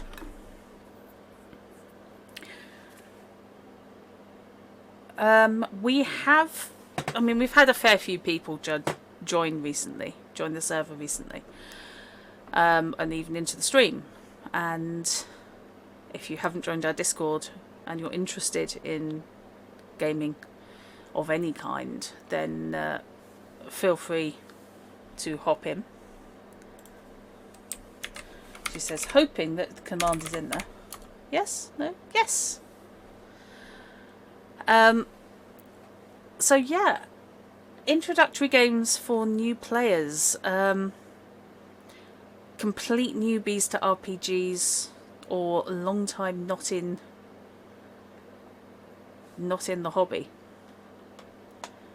If anyone is interested, then do let us know, basically. We've got GMs who are equipped to run almost anything from, we've got this, we got recently Mutantly a Zer0, we've got Eclipse Phase, similar vein, we've got D&D of various descriptions and editions, all sorts of fantasy games. We've got basically a huge amount. Fantasy, dark fantasy, Witcher, cyberpunk is coming out. There are all sorts of options. So if any sort of newbies to the channel or to the server want to get involved, or want to get their head around what this RPG lark is all about, then you can absolutely ping us, and we'll see what we can put together, whether that be on or off stream. Doesn't have to be on stream. Certainly wouldn't force anyone to have their very first RPG game on stream unless they wanted to. The Predator crossover stuff is pretty. Played in some sessions on Predator's Rejects. Okay. I was digging out my old novel. I've got one of the very old Predator novelizations, which does feature one of the funniest sections ever of the predators assuming that the heroine, who is raised by predators, is incredibly brave because she allows them to braid her hair into the dreadlocks, when that's a trial of adulthood, because it's incredibly painful, because all their head tentacles are incredibly sensitive. And she's just sat there going, it's fine, what's the problem?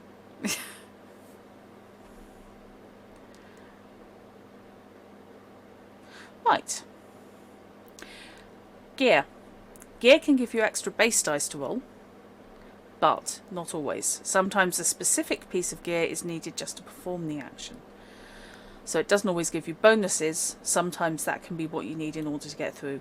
If you need to be welding something, or cutting your way through something, you'll need a welder. Yes, broken tooth, if I recall correctly.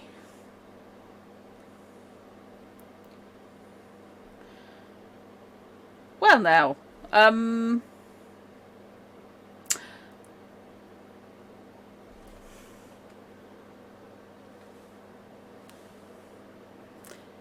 right,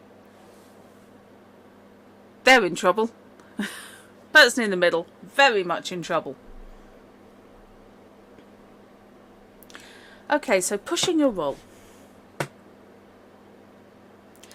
If you are desperate to succeed with the die roll, you choose to push that roll. This means you grab all the dice that didn't show a 6 and roll them again. You get a new chance to roll 6s. Usually you would only push a roll if you failed it, though you can push a roll even if you rolled 6 first to get more 6s to increase the effect of an attack, for example. Pushing a roll is not without risk, as it increases your stress level. You can only push your roll once. If you don't succeed on your second try, you just have to deal with the consequences. Some talents can allow you to push certain rolls a second time. Stress level. Pushing yourself builds tension to a point where you risk going into a wild panic or a violent outburst. To be honest, panic is probably the best way to describe it. When you push a roll, your stress level immediately increases by 1 point. Mark this down on your character sheet before you re-roll your dice. When making skill rolls, including the immediate re-roll when pushing, add a number of stress dice to your dice pool equal to your current stress level. This means the stress actually increases your chance to succeed at skill rolls. It makes you more sharp and alert. However, if you roll a facehugger, a 1, on 1 or more stress dice, you risk panic. So yeah, the adrenaline builds up in your system. It's the whole fear as a superpower thing. But push it too far and you're headed for the hills. Fight, flight, freeze. Pushing dice is a little like playing blackjack. It increases your chances of success, but if you push too hard, you suffer the consequences. Suffer the consequences is coming up a lot as a phrase. In the Alien RPG, these consequences are triggering panic and losing control of your character. Ooh. When you roll stress dice in a skill roll and 1 or more one comes up, you cannot push the roll. Instead, you must immediately make a panic roll. A panic roll can cause your skill roll to fail no matter how many 6s you rolled. Besides pushing skill rolls, other stressful or dangerous events can increase your stress level as well as trigger panic rolls. If your action is firing a weapon with a limited magazine, rolling 1 or more 1s means you empty the mag in addition to making a panic roll. Read more on about ammunition later. Oh. So yes, sod short control bursts. Something with more teeth than IQ points comes chomping towards you, and that's it, you're emptying the magazine straight at them. Interesting. Don't roll too often. Now this is something that the Zer0 games do, which I've yet to quite get my head around. In the RPG, Alien RPG, a dice roll is a dramatic moment. Pushing rolls increases stress and can trigger panic in your character. Rolling dice too often can cause the stress mechanic to spiral out of control too quickly. With that in mind, never roll dice unless it's absolutely necessary. Save the dice for dramatic situations or tough challenges. In any other situation, the GM should simply allow you to perform whichever action you wish. Okay. Only the technology was there to enforce a 3-round burst. Yeah, and the thing is, there's a lot of 3-round bursts you can do if you just keep pulling the damn trigger.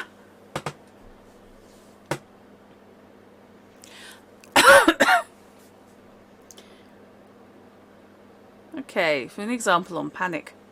Dinah's character Nat is trying to repair the engines of the Miranda. Nat is already on edge, with a stress level of 2 from discovering the corpse of one of her fellow crew members, Reed. The GM says that the repairs require a heavy machinery roll. Nat's strength is 5 and her skill level is 3, so she picks up 8 base dice. She adds 2 stress dice because of her current stress level.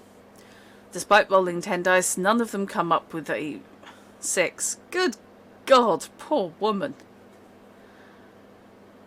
Fortunately, neither of the 2 stress dice so 1, so she can push the roll. This increases her stress level to 3, so she rolls 8 base dice and 3 stress dice.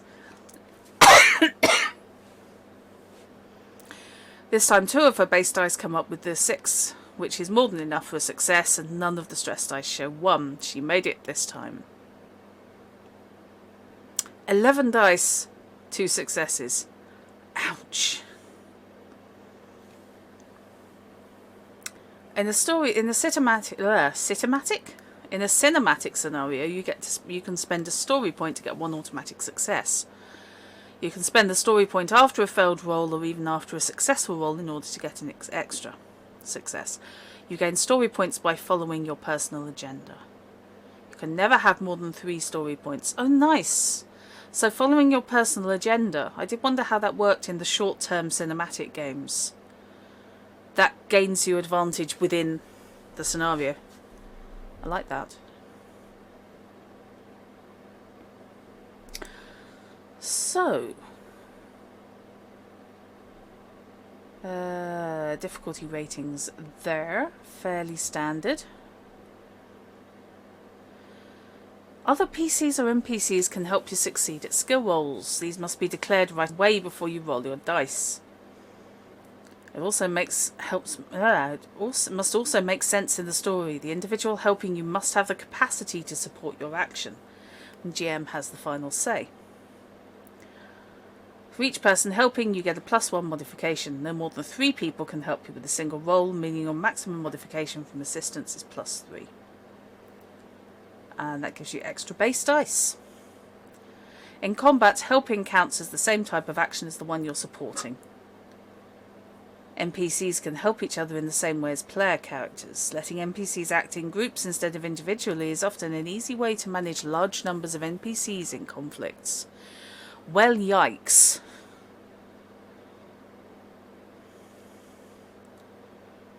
If aliens count as NPCs, then yeah, that could be iffy. But I do quite like that they coordinate.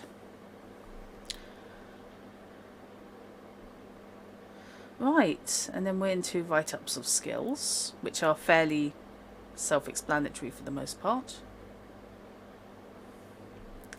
And have some stunning artwork.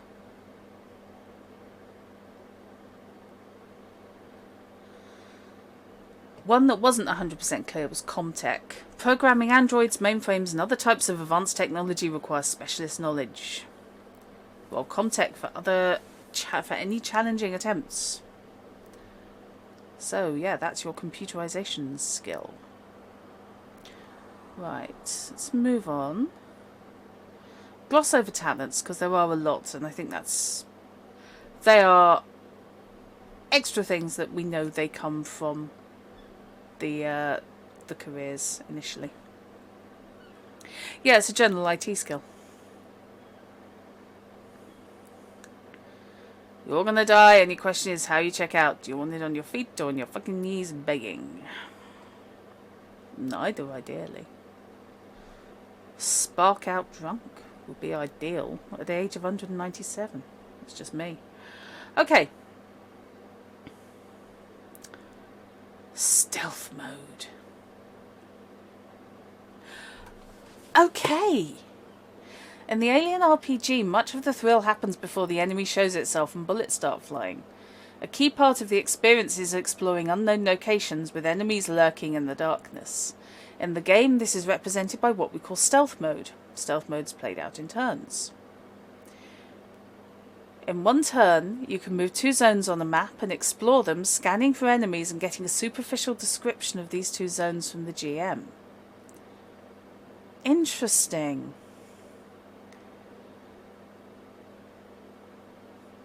Yeah, it is very isolation, apart from the fact that the person standing there with what looks like a sledgehammer gives the impression that they feel they have a chance. I also don't notice them wetting themselves. God, Isolation is a horrible, horrible, brilliant game.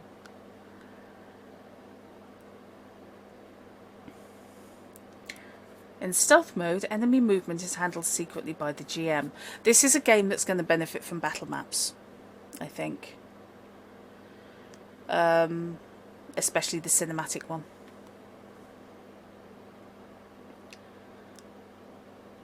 Because this is almost board game stealth mode.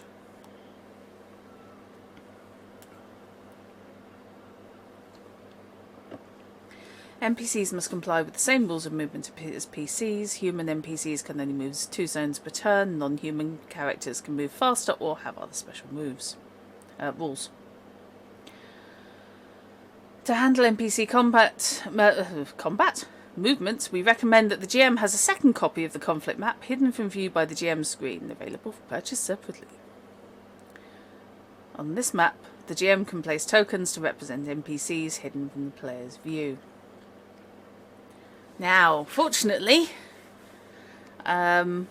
various VTTs will allow hidden NPC tokens in GM-only layers. We shall see. Not sure how I'd run this with maps being such a big deal. I might well be looking at Fantasy Grounds.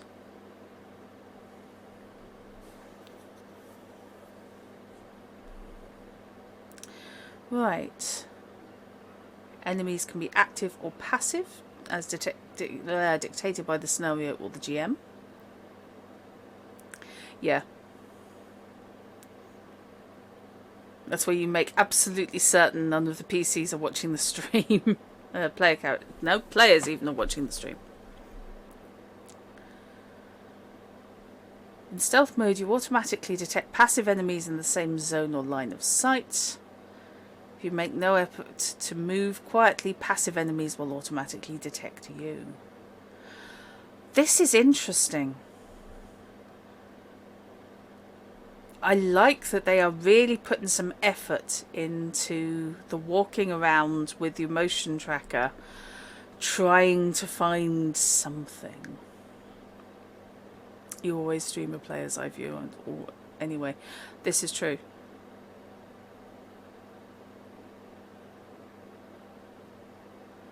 There's an extension for Alien available. Is there now?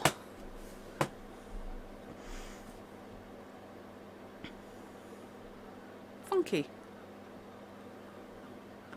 Fish, if you happen to find it, do feel free to chuck the link into Discord. Okay, motion trackers get their own section, which is reasonable. Fair enough.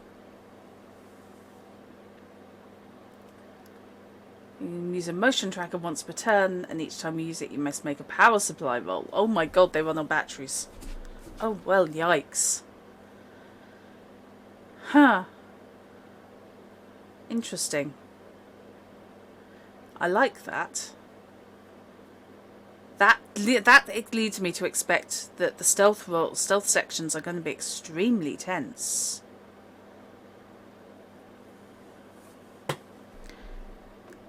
I'm not sure. How does Coriolis handle this, Fish?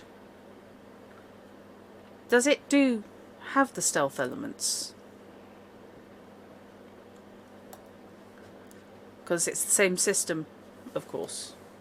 Which I know you know, but viewers might not.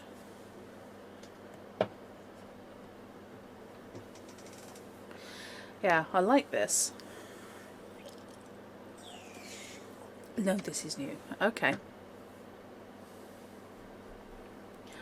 Right, okay then. So we'll skip over the rest of that because that's GM Fiat.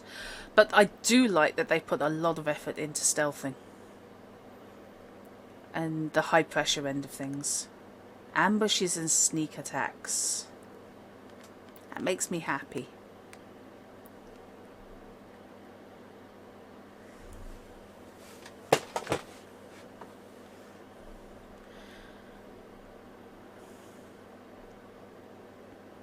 Don't know Forbidden Lands. Unfortunately. Have played Mutiny Zer0, but only a couple of times. But thank you. Yeah, see, if Felix was in chat, I could ask him. Because he ran Mutiny Zer0. Right, so... different combats. You know, it is very much that the 70s got shoved into space, isn't it? I mean, I'm just looking at some of the face fungus. It's not just that they have moustaches, it's that they have proper 70s moustaches. And that just fits the feel.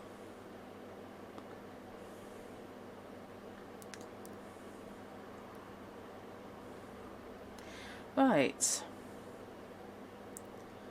Critical injuries. Oh, we love our critical injury tables. What are some of your What is some of your options? Winded. Stunned. Okay. Crippling pain. Blood in eyes. Knocked out teeth. Broken leg. Yikes. Ruptured intestines. Wouch.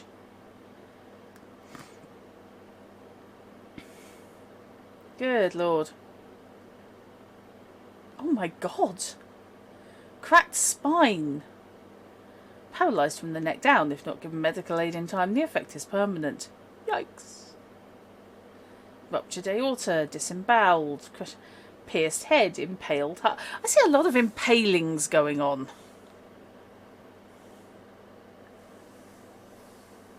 Don't recall seeing the permanent mental trauma before though, no. Okay. So how have they handled permanent mental trauma? So it's a random effect. Phobia. You're terrified by something related to what caused you to panic. The GM decides what that is. Your stress level increases by 1 when within short range of the object of your phobia. Okay. I can get behind that actually as an arachnophobe. Conan. Conan! Sorry, in response to you still need to roll one of the 2d20 games. I forgot you own 3. Alcoholism. You must drink alcohol every shift or your stress level increases by 1. You cannot relieve stress without drinking alcohol.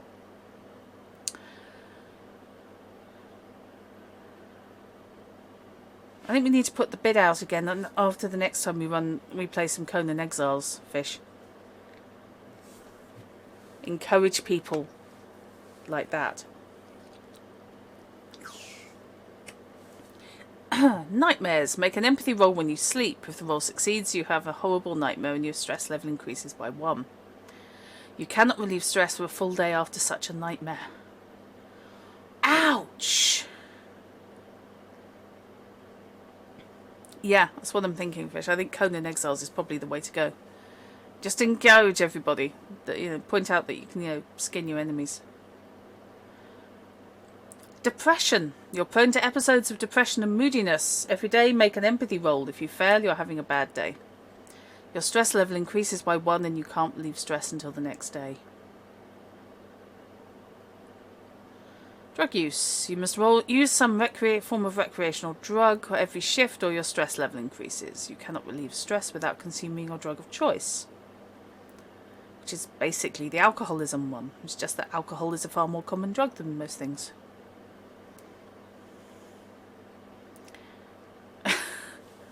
Okay, you got 2 players, Fish. Judging by that. Amnesia. Your memory is a blank slate. You can no longer recall who you or the other characters are. The effect should be role-played. Yee. Okay.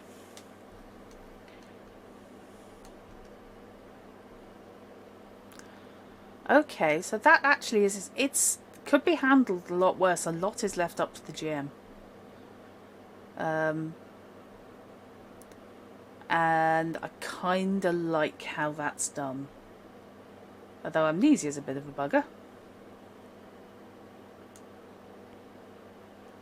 I think John Carter is basically set up for one-shots, Fish. I would tend to agree.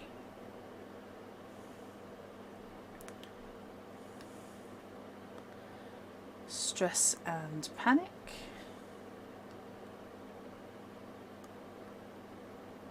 Hazards. Dehydration, exhaustion, starvation, vacuum, freezing. You're in space.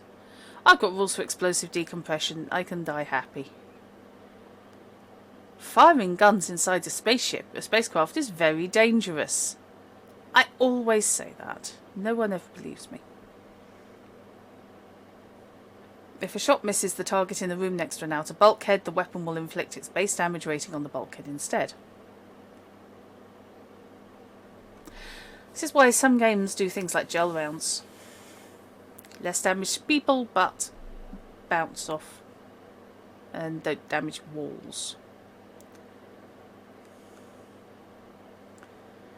Falling, explosions, fire, disease, radiation, drownings, suffocation. Ah. Synthetics. Synthetic individuals are increasingly common in the core systems and appear on the frontier as well. Okay. So they run through again the basics of synthetics. If a synthetic is broken, roll for a critical injury on the table to the right. Until an android suffers a system shutdown, it can continue to operate, only suffering the effects of the critical. This makes androids very hard to stop. Each further attack inflicting damage on the broken android will inflict another critical injury. If you roll the same critical again, shift it down one step on the table. Head dislocation. Well, yikes. The android's artificial neck is severely fractured and its head placed in an unnatural position. All fast actions become slow actions.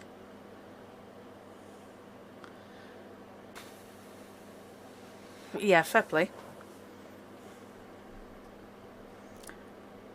Repairs. Androids don't heal. Instead, a shift of work and a Comtech roll is required to repair all lost health points. As long as the android hasn't suffered a system shutdown, they can repair themselves.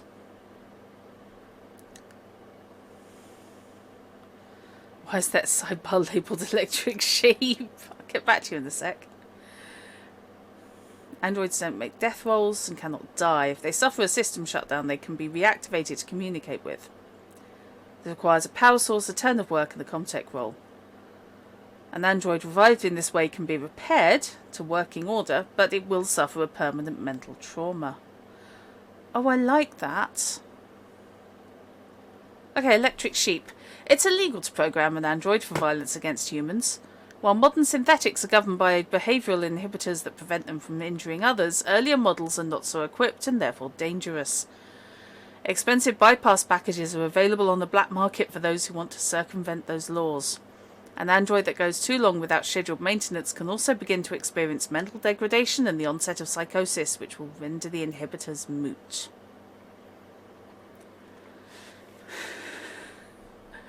Okay. Aftermarket mods, huh? Nice.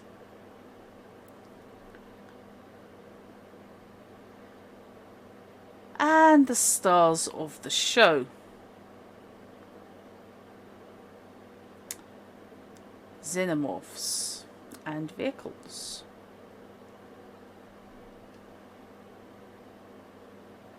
Oh, right, okay, that's GM Fiat, the xenomorph information. Signature attacks. Most xenomorphs attack only in close combat at engaged range. Each time a xenomorph attacks, the GM rolls a d6, consults the table for the creature's signature attacks, and rolls the effect. Resolves the effect. Some signature attacks are extremely deadly. As opposed to slightly deadly.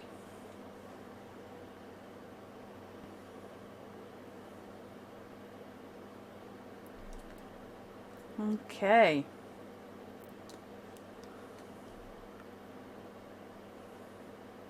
So, then we move into gear. Which I'm just taking a moment on the artwork here. I like that. It looks like the right era tech. The right feel. It's got that slightly knackered and probably can be repaired with stuff you find in the bottom of your bits box. Xenomorph attacks, deadly, surely not.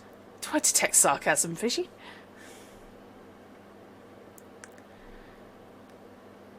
Heavy weapons that I will never allow anyone access to. Unless they're in a position where they can't be used. No, that's a lie. I might allow you access to them. No ammo.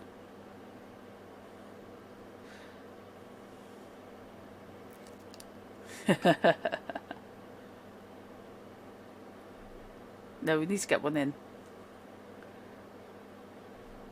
M56A2 smart gun. Yay. The person mounted. No weapons of any kind. What? You want to be careful where you point that thing in space. Firefights on board a spacecraft, space stations and within pressure domes can be disastrous. People have been blown out into space through the tiniest of tears in the hull. A gruesome way to go, for sure. Yeah, I've seen Alien Resurrection, mate. Because of this, weapons are limited on spacecraft. Most military smart guns won't fire when turned on a target along the outer hull of a safe sensor-equipped spaceship. Civilian weapons aren't quite so clever. Your best bet's to keep them holstered until you've exhausted all other options, then hold on to something tight and make for an airlock. Now there's a question. Is the inherent fragility of... yeah, flame units, that's the way to go. Is the inherent fragility of bulkheads in spaceships the reason that the self-destruct on the Nostromo is done with a flare pistol?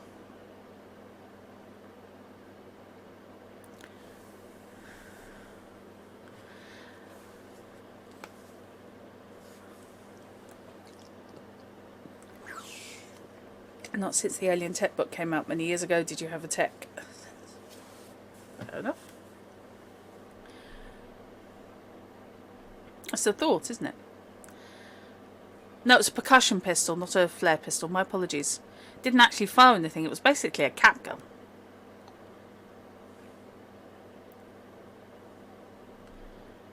Suits and armour. Welcome to the power loader.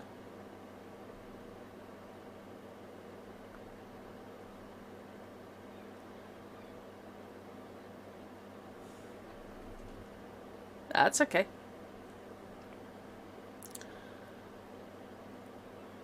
I like how they've broken everything out. I think there is plenty here to get your teeth into without overwhelming the players. There's enough to put into the world as far as technology goes that it will be able to let you build of something with the right feel fairly easily without making your PCs manage reams and reams of equipment. A lot of stuff people just won't have. You know, there might be a locker on the ship with like a shotgun or something. And in a resource poor environment, you're going to be doing things like, yeah, you can sign out XYZ welders or something.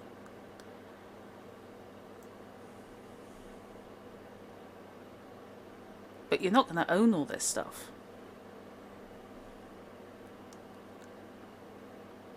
Never sleep pills. Now somebody has a potential for that. I think it's the Marshall.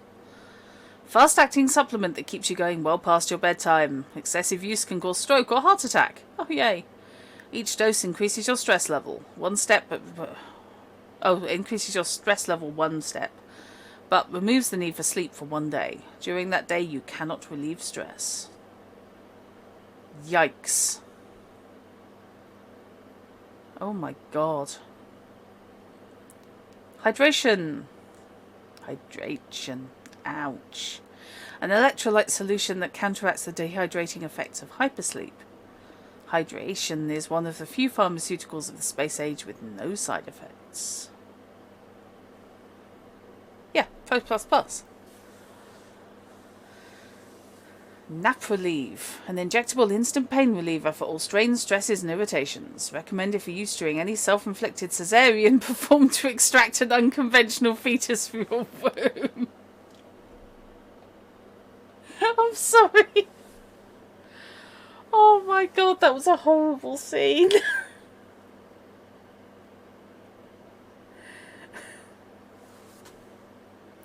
Would it be pro-hash? Yeah, I like that. Oh no, that was a horrid, horrid scene.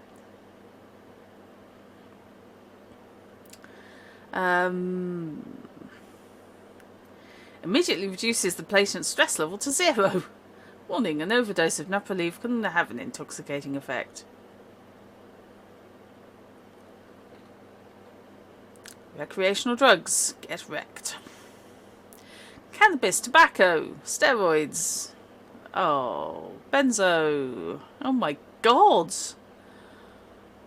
All illegal drugs prescribed for recreational use by corporate physicians. Oh, sorry, are all legal drugs. Oh my god, you can get the prescription for methamphetamine. I suppose you're buying them from the corp. Price varies from $5 for a pack of cigarettes to $60,000 for a kilo of benzo. Jesus.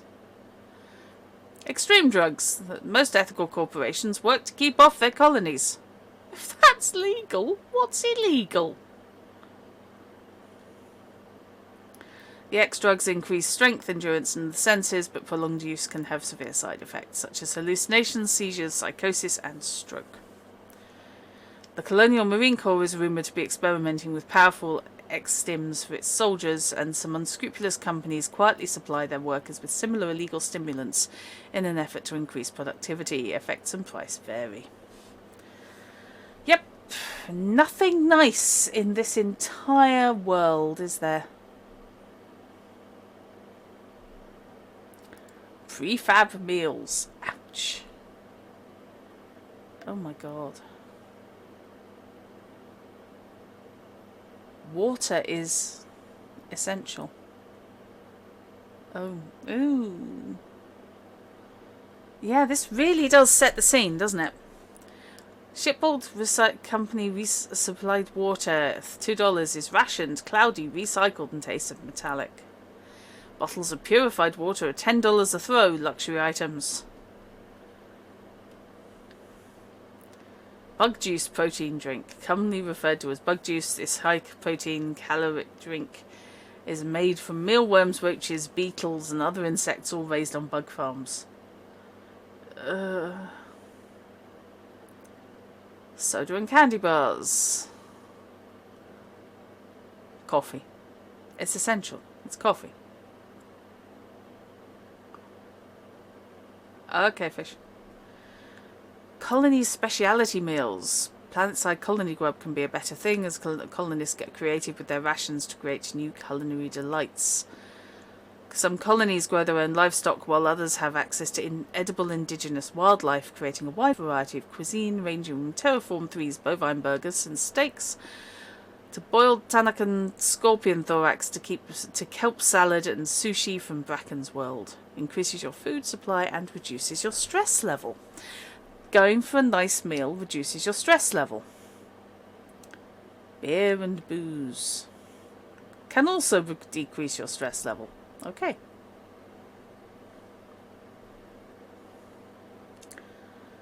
There's some very familiar looking vehicles here.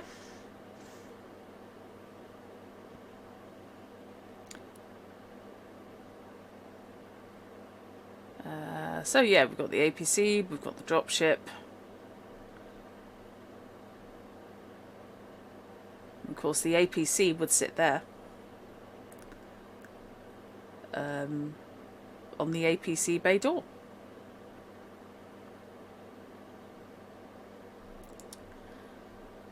Weyland-Yutani suborbital transport sledge and crane. Okay, that's for doing stuff planet side. A hard life among the stars.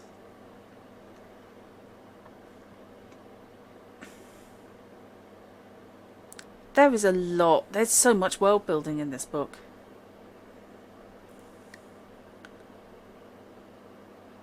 And I love that. Living in space.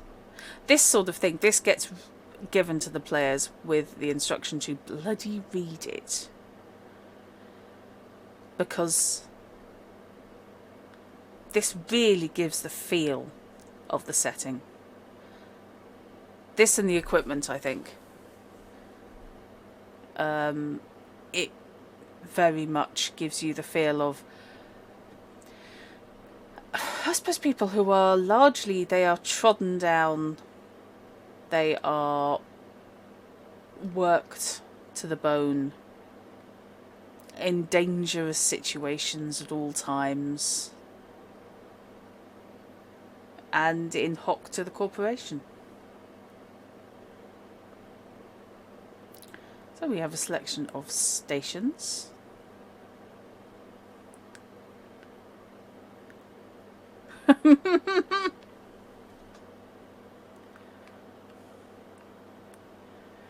Oh, now that's nice.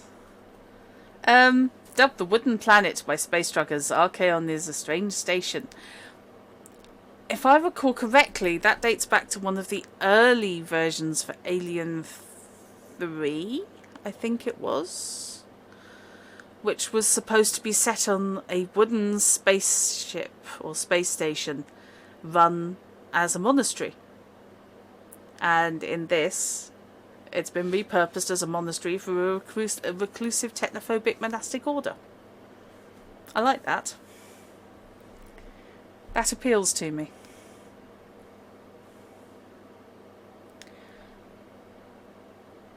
What your living space is like.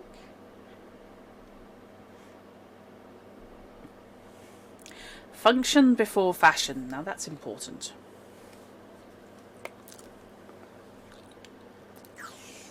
Yeah, it was either Alien Resurrection or Alien 3. It may have been Alien Resurrection, actually.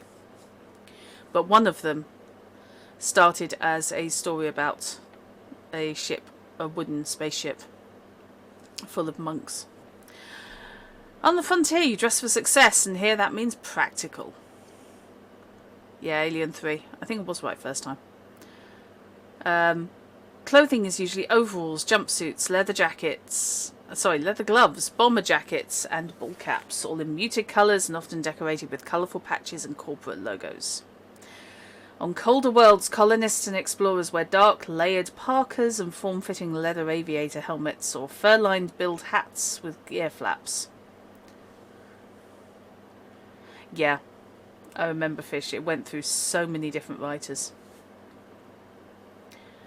Marshals generally wear blue, grey or tan utilitarian uniforms, and military personnel, of course, dress in khakis and olive drab. Company reps wear suits in inappropriate places, distinguishing themselves from the blue-collar workers. Corporate fashion includes dark grey, navy and black, with white shirts and upturned collars, along with skinny ties.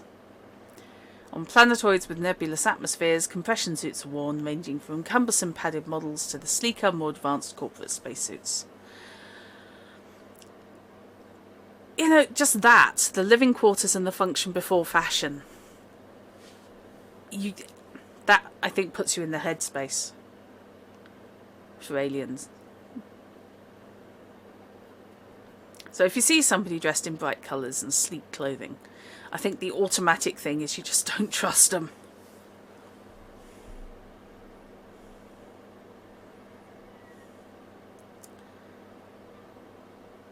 Yeah. Money and identification, cold cash. This is not Star Trek. Nothing is free. It's like the anti-cyberpunk. Yes, instead of style over substance, it's very much substance over style.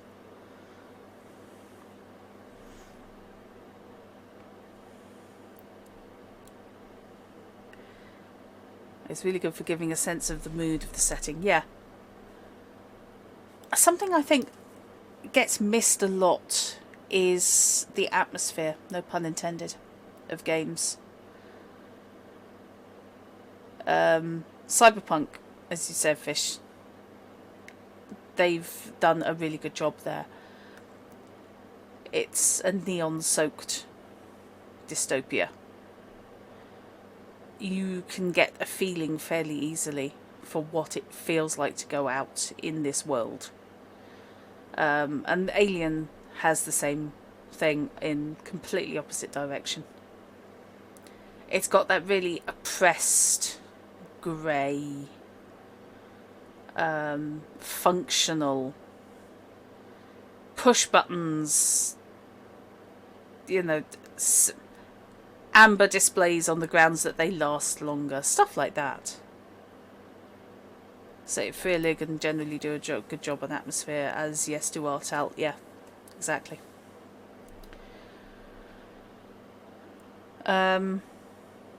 So yeah, how much does it cost to just stay alive? $25 a week minimum living standard. So not being dead, you still have to pay $25 a week. $100 a week, basic. $300 normal. $2,000 a week luxurious, and then you're definitely into an eat the rich situation. Let's face it, you're out here for the paycheck and not much else. In the adjacent table are some typical salaries on the frontier. Base salaries are low because corporations don't want you to own anything, they want to own you. Cut that out, stick that on a billboard, hold that up before running.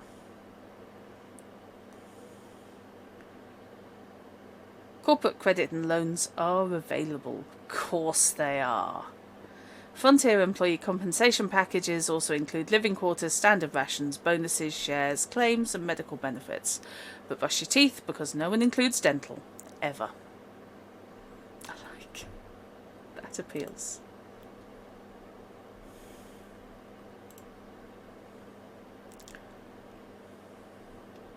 That does appeal actually.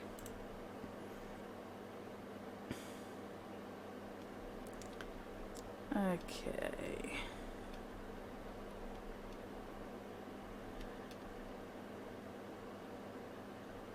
Right.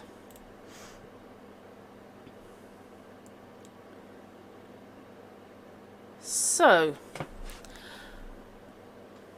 I think this is long enough now for a first look. You've got an idea of how skills work, how characters work, how the world works around you and where you fit in it. The look is amazing. The artwork is beautiful. And it really does capture the boilerplate feel of the game, of the films. I'm interested in the very board game feel on the stealth sections, but that's something that I'm going to have to actually run to see how that works. I think it's going to be quite effective, but that's one I'm going to really have to familiarise myself with the rules. And I think that could lead to very tense sequences, which are of course completely in keeping with the game. Right. So, unless anybody has any thoughts they want to leap into voice chat with.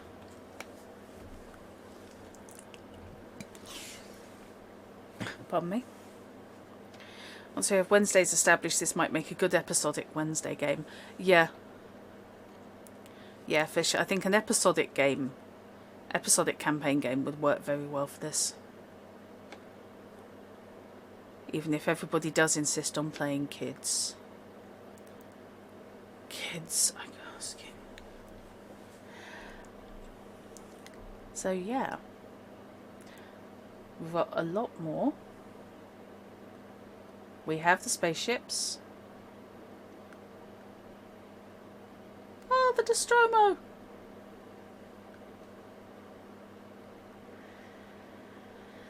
Couple of hours on stealth mode ending in the cliffhanger could end well, could work well, could end well. No, probably won't end well, but could work well. No, it's not going to be baby androids. I will not be moved on this. It is gorgeous, isn't it? I love the Nostromo.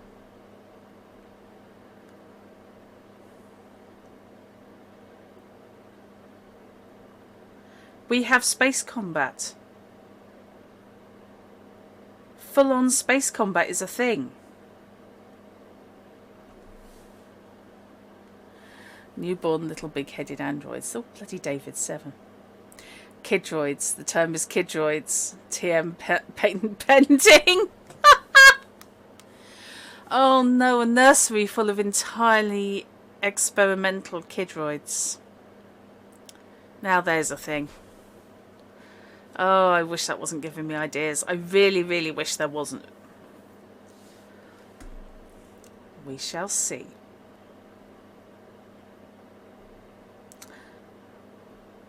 Oh, that's nice. I won't go any further into this. Game principles. Riff from the movies. Yep. Limit their resources. Yep. Stay in the shadows. Well, yes. I'm sorry, did somebody summon me with those? Increase the pressure. Start easy and slowly add more and more complications. Let them breathe. At the centre of every storm is a point of calm. Sometimes it's important to back off and let the players take some time to recuperate. Yeah. You can't have all horror all the time, or they become inured to it.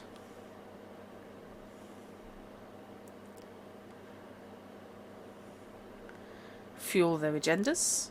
Everyone's got their own agenda. Give them the space to do it. Bring horrible death.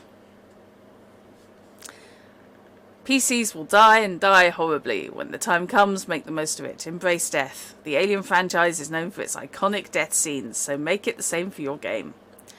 PC death can be gruesome and tragic, but sometimes cathartic too. It raises the stakes for the survivors who need to up their game and try and find a way to press on.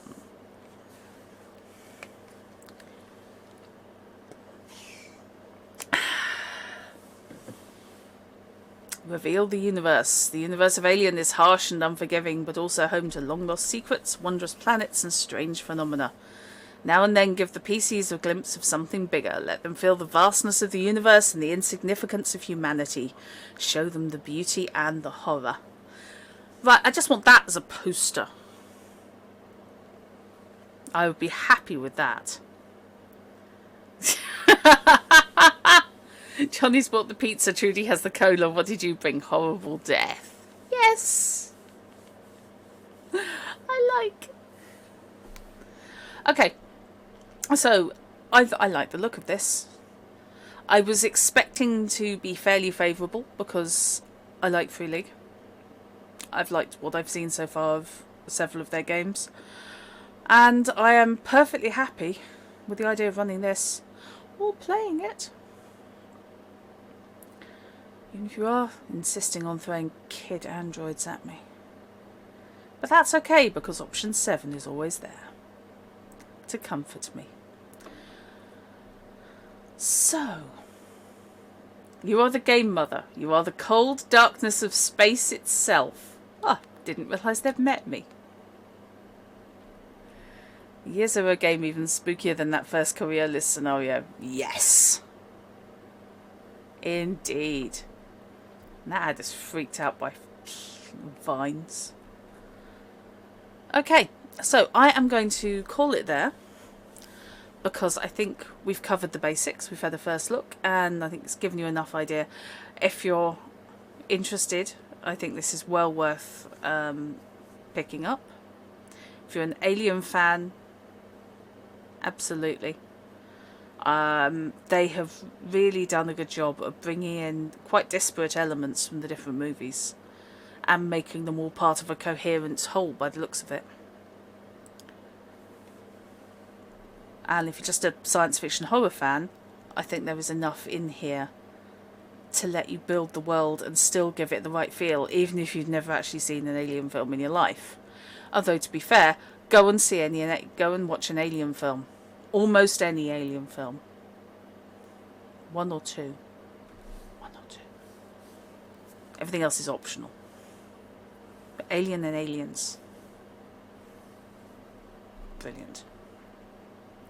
So, I will say thank you very much. And thank you very much for contributing, guys. I appreciate your POVs. And I hope we can run through and create some characters at some point in the not too distant, because I'm not sure when this is going to get run, but it is going to get run. And now, probably sooner rather than later. So, I will bid you a good night. And see you guys around. As I said, if you're interested in getting involved in any games, either that we have going, or potentially have coming up, or if you want to suggest any, then feel free to join our Discord and we can start chatting. And good night, and good night, and good night.